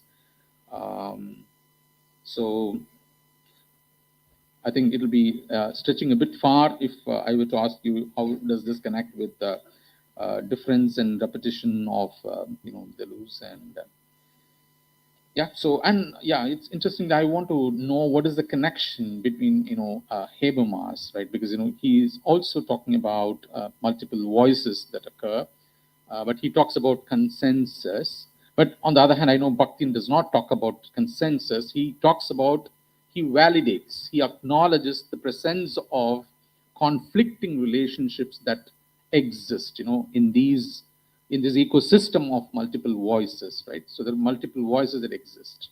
Okay? He allows the presence of, multiple voices. And in that context, I mean, from what I understand, if the truth is not empirical, then I think, the truth or the meaning must be an emergent phenomenon, something, that emerges in the interactions that are taking place. And that sounds, I don't know, Deleuze must have written all of his works, much later.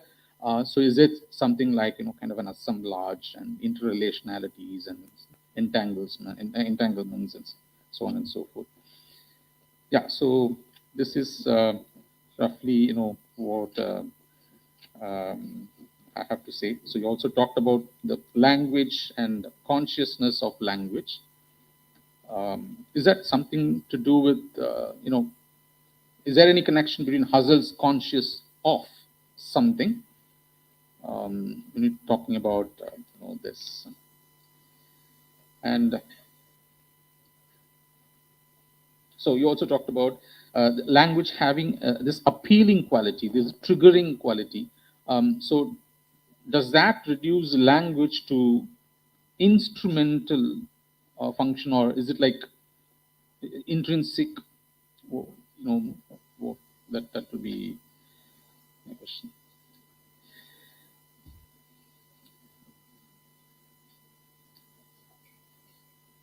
Yeah, so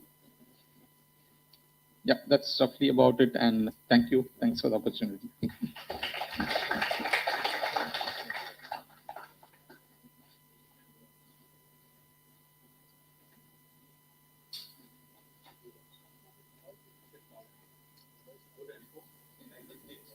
Thank you so much, sir. May I kindly request Dr. R. Shamla, Assistant Professor,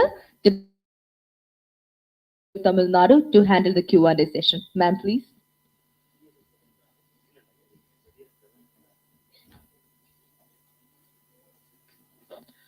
Thank you, Professor Craig and Dr. Hanif, sir. The floor is open for the question. We have people from language, English language, actively participating. You're please welcome to ask the question.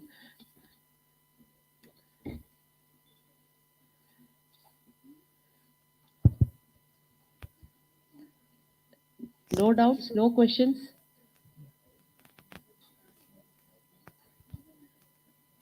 Dr. Indra has few questions. No. Geeta madam? No. Scholars? Anyone? No. Yeah, there's one question. Please hand over the mic. Yeah.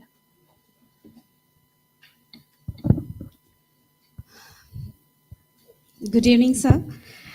Thank you for your explanation and Actually, we are new, and as Hanif sir mentioned, it's a very good starting point for us to get to know about vaccine and all. Uh, and could you please explain about that that vary language and vary speechness, heteroglossia with examples, particular with the Indian context and all? We can gather questions and then finally you can ask, invite more. Any more questions to be invited? Anyone else? You can ask them to Tamil also. If any question in Tamil also, it's fine. We can translate it.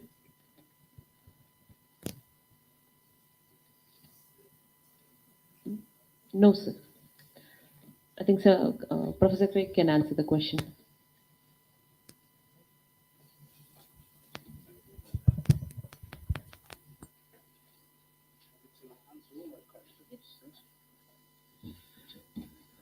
Okay, well, thanks very much for well, many different areas that Bakhtin's work or Bakhtin Circle's work touches upon that you've raised here, and of course I was unable to cover all of them, and I was trying to concentrate on those questions about semantic paleontology and how it can be used, I think, fruitfully to help some of the cultural investigations that are done in this region. But a lot of questions that I'll kind of work through them as best I can, if I might.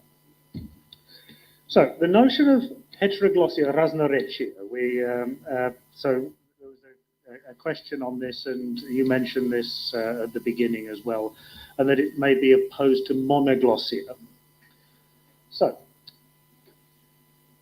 what this term means, heteroglossia, is the fact that every national language is socially stratified. Whether we're aware of it or not, it is. And it's kind of rooted in the very structure of the language. So we're not just dealing with individual variations, you're dealing with socio-specific variations that carry with it certain understandings of concepts and that it's used in different ways.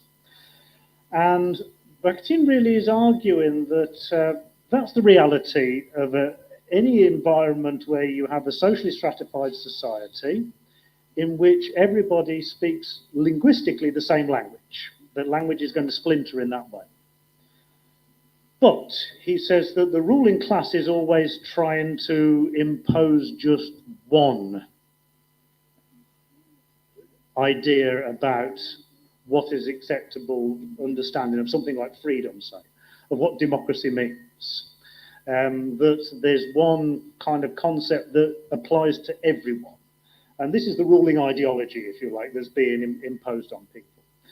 And this, he might term monoglossia in this sense, that it's a kind of project, if you like, to homogenize ideologically the language as it exists in society.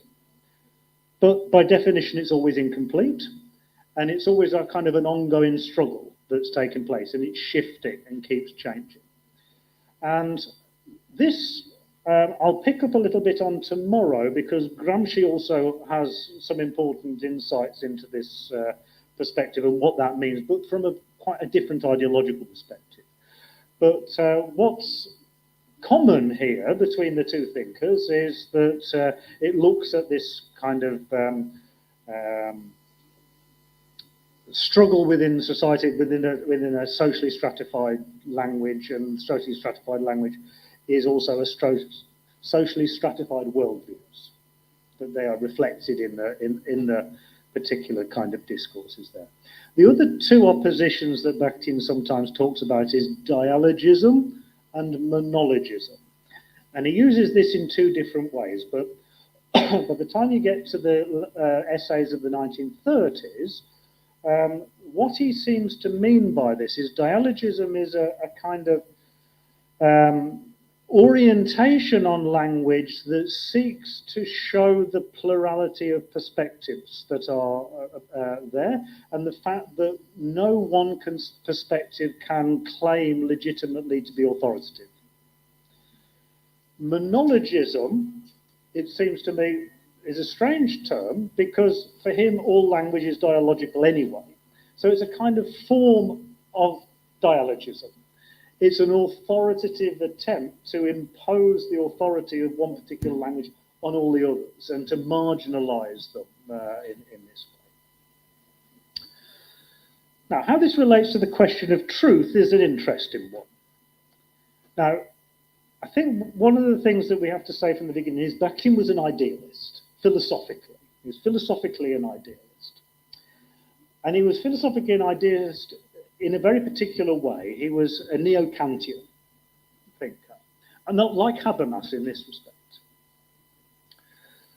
But this kind of neo-Kantianism, what it actually meant was that knowledge of the empirical world is impossible, ultimately.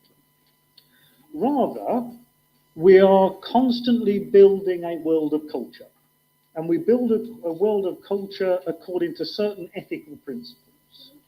And that this is something that needs to be developed as a kind of project for an emancipated society in one form or another. And that's based on purely ideological forms.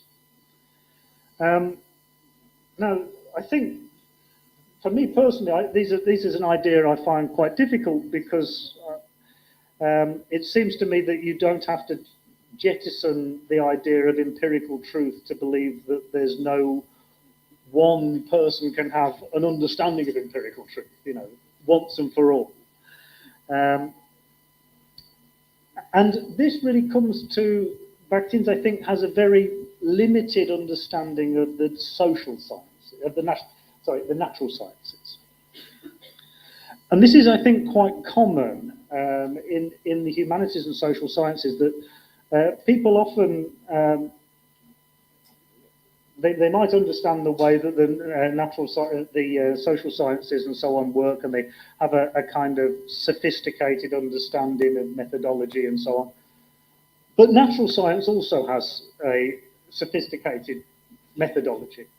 And Bakhtin doesn't seem to understand this, I don't think, because I think he has this idea that natural science is about some kind of naive verificationism, that you just kind of test the truth and it's true or not. But as we know from philosophy of science, that the natural sciences simply don't work like that. What you have is competing paradigms, and certain paradigms gain more authority for reasons that are not only empirical, although empirical factors are one of them.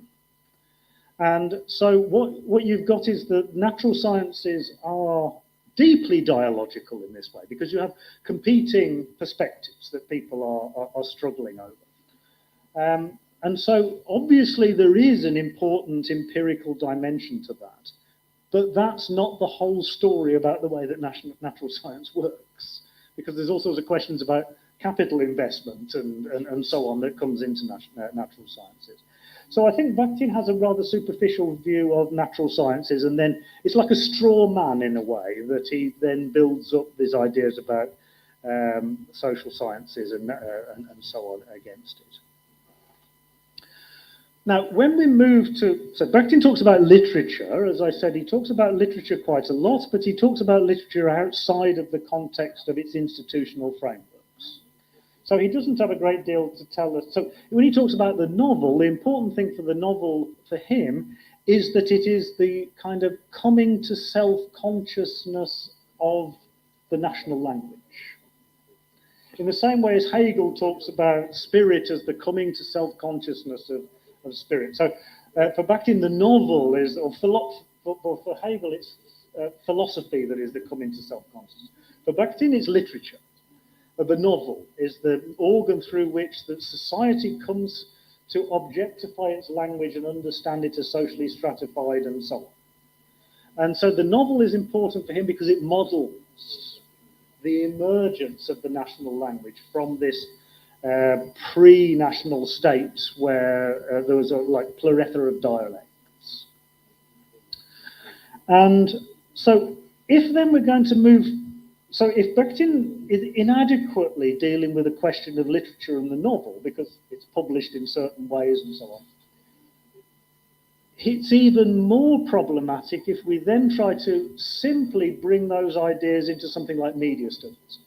Because media studies is, of course, massively institutionalized with large amounts of money involved, capital, that you haven't got single authors to these things, you have a whole editorial process and so on. Now, while Bakhtin, I think, might have important insights in dealing with language and the way it works and the way that authority registers itself, if you're going to use Bakhtin's ideas in something like media studies, you need a whole institutional analysis that Bakhtin doesn't provide us with. So it needs to be reframed. And yes, you can probably use certain things in there, but what's the danger is to simply say, oh, well, those ideas in literature can simply be brought in without any amendments, without any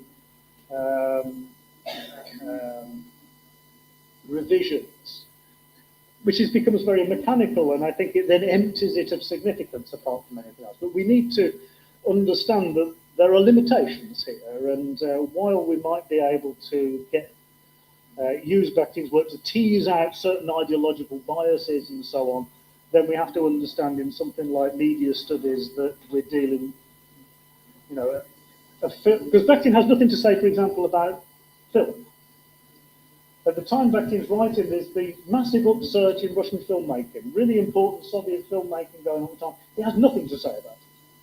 He doesn't mention it once. I've never even seen any correspondence or anything. He doesn't write anything about it. He's very much prioritizing literature and in this kind of way as a rather old-fashioned literary intellectual in this. And although there were people who were working in literary studies who were then trying to transfer into understanding cinema, that whole institutional dimension becomes inescapable once you start to deal with these kind of questions. And so I think you know, we just need to be careful. I think how we use it in that way.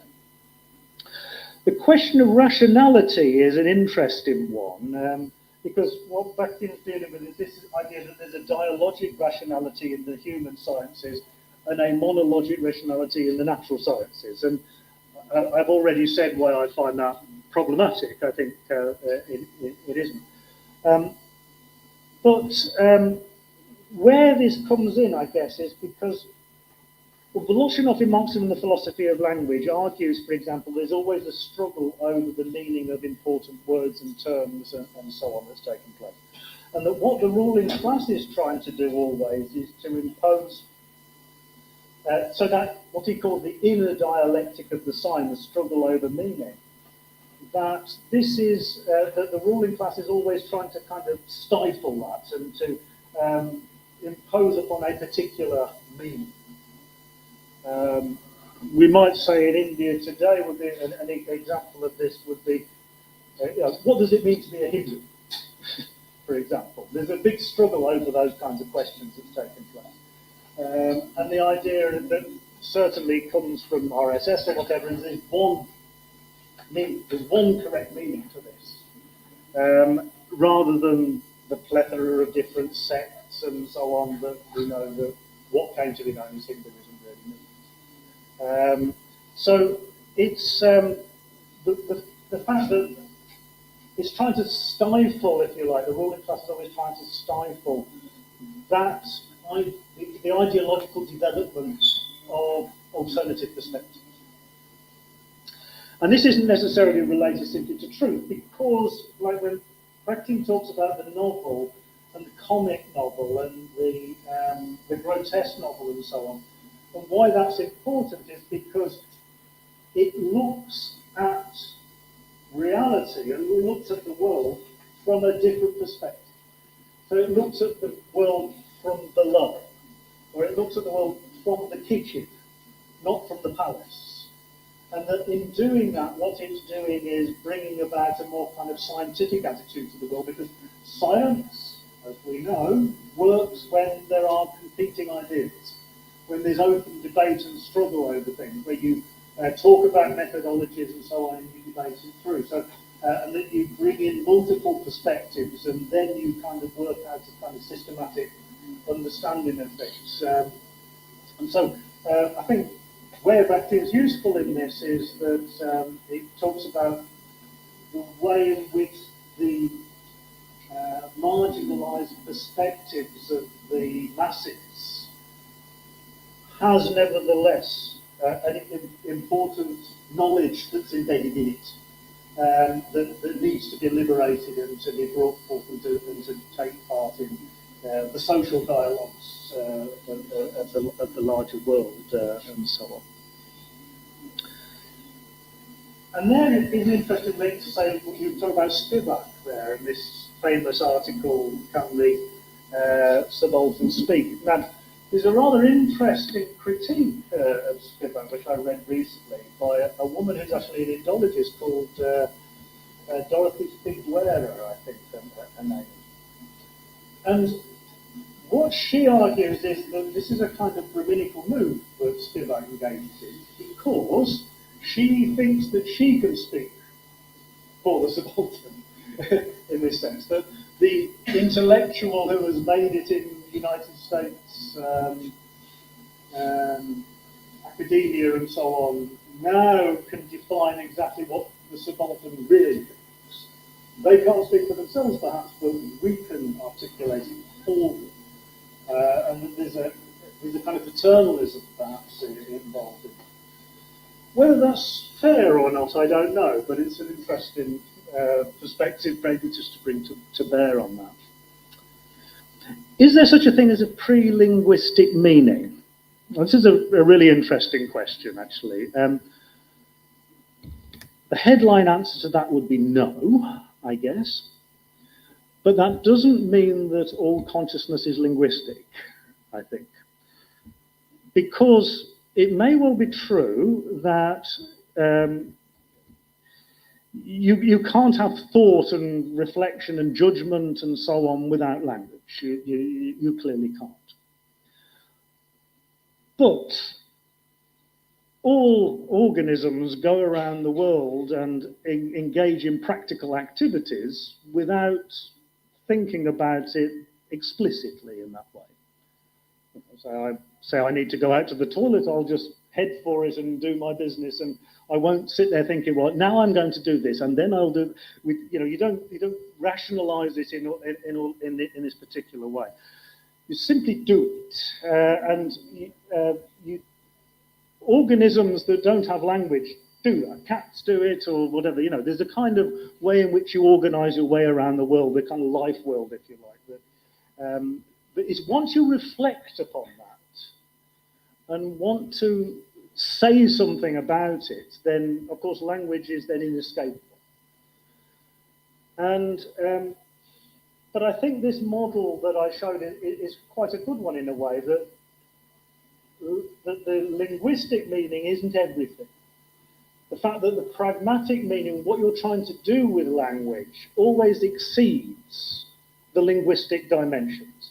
It's impossible without it, but it always exceeds it. And Anton Martin had a good example about, well, why do meanings of words change? And they constantly change it. And he said that, well, why this is because, say we want to say something, we want to communicate something to someone. So what we do is we look for the nearest available linguistic structure that will enable us to convey something or to bring about a certain result. But often the case that the linguistic resources that are available are not exactly what we need. They kind of get there, but they don't entirely grasp what we want to say. So we use whatever's nearest to it. And that often means employing things in metaphorical meaning. So the first person who spoke about, I don't know, a poor piece of work or whatever, it was a metaphor, because it was using the idea of poverty to talk about something that fundamentally wasn't poverty. So this idea that language is always something that we are simultaneously inside and outside of, that we're having to deal with it, we're having to kind of craft it, try and use it in a particular way, but we can't escape it. We can't just say, right, well, and you can't think outside of it, but always you have to kind of think with it, because you are necessarily trying to achieve something in your life as you at every level as you go along, I guess, in that way. And of course, there is a difference between perception and cognition. You know, you might be kind of generally aware of something is one thing. Like I don't know, I go and walk across the road to do something, but then I don't actually think, well, here is a road, and I need to cross it. So that's then bringing another dimension of consciousness into movement there. So anyway, I think you get the idea. Yes, questions about things like analysing memes and so on. These are all really interesting questions about how then we bring in the kind of question about parody and so on. And yeah, I mean, I guess there are certain ways that the grotesque is used and so on in this that can function and work from, well, Bakhtinian ideas, I think, can enrich our discussion of that. But again, it's something that has emerged at a particular point in history, and it circulates in a particular way that needs a kind of analysis that is more than Bakhtin can analyse. It can kind of, I think it can be an important component in understanding these things, but it's probably not sufficient in itself to do that. And that's, like I said, about the media and so on. Yeah, the idea about carnival and the licensed inversion and its relationship to the church and so on. Yeah, that's what Bakhtin is talking about, because he's talking about it in terms of relationship to the novels of Rabelais, and Rabelais talks about this in terms of the Catholic Church and so on. But elsewhere, Bakhtin also talks about it in terms of ancient Greek culture, Saturnalia and the Bacchanalian festivals and so on. So he's kind of arguing that there's a cultural principle of which that relationship to the church is one particular instance. And certainly in his discussion of Rabelais and so on, then that kind of Christian or Catholic environment is important, but I don't think for his analysis he's suggesting that it only works in that environment, because I think what he's talking about is, again, this kind of way in which the pre-class cultures are still kind of active beneath the surface, and that yes, that what happens is that these holidays give license for them to appear at a certain time, but then they disappear. But what for him becomes different is when they become part of literature, because when they become part of literature, then they escape that little temporal island and they start to have an impact upon culture in general. And so it's kind of, in some way, enriching and democratizing the culture overall. Yeah. Question of chronotope, I think, is related to this notion of semantic paleontology, because chronotope is about, he has things like that you find in literature, the chronotope of the staircase, the chronotope of the threshold, and all of these things. So what he's talking about is how these kind of characteristic images and settings and semantic units, if you like, appear at historical moments, the the same thing keeps appearing in literature, like going back to ancient times, in folklore and so on, and up into modern literature. So the same fundamental units on coordinates are there, but they then mean something different because of the particular society in which they appear. And so his idea of the chronotype, I think, is how those spatio-temporal factors, these, what we're talking about Veselovsky and his ideas about this kind of migrating plots, that they're kind of structures that are like immortal in a way. They just keep appearing, but when they appear, they have a different significance. So the same kind of structures are there. I think that's what he's looking at there. So I think two more things left here. One about this notion of the triggering function. I think for Bakhtin, fundamentally what it means is that all language only exists in verbal interaction in one way or another. And so concretely, it exists only in utterances. And the utterances, every time we're trying to affect the way that other people are thinking.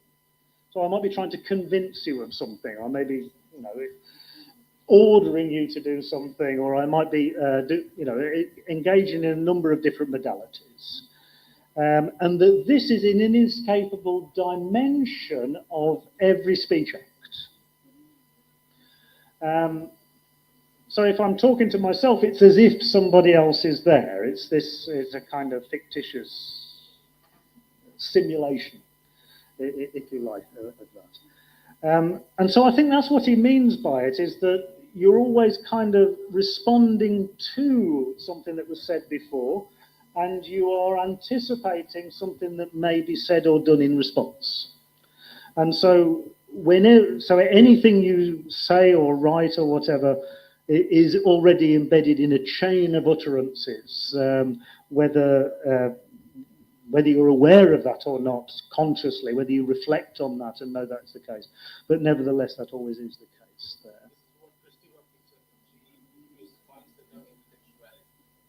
Yes, and she generalizes that as intertextuality, but I think Bakhtin is,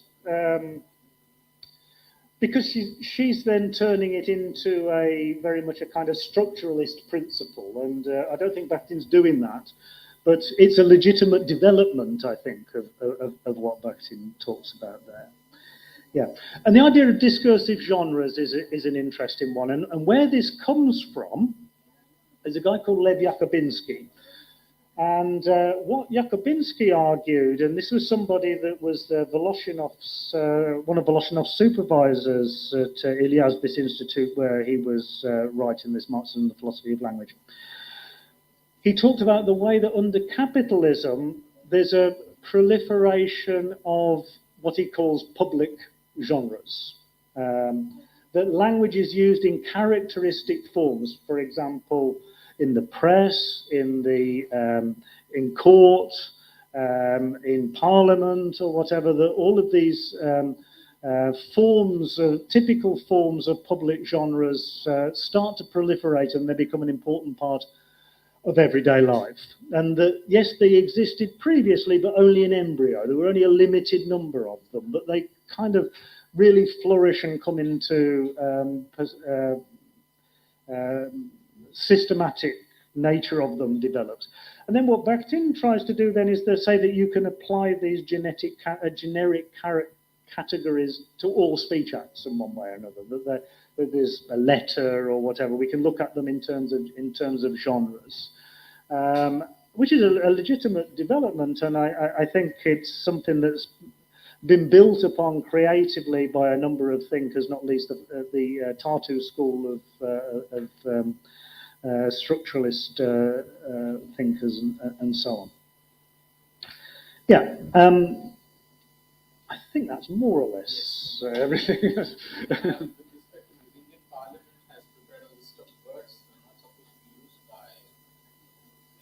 All right, okay. Non-parliamentary language, as they call it in Britain. Yes. Okay. Yeah, anyway, so if anyone's got any other questions. Yes, if there are no any questions, we'll call it for the day. Thank you, Professor Craig, and I thank you all. And tomorrow morning we assemble here back at 10:15. People who are staying at the guest house, please maintain the mess timings. That's a request, humble request, because it will be difficult for them also to manage. And I have already informed one of you for the payment. Please contact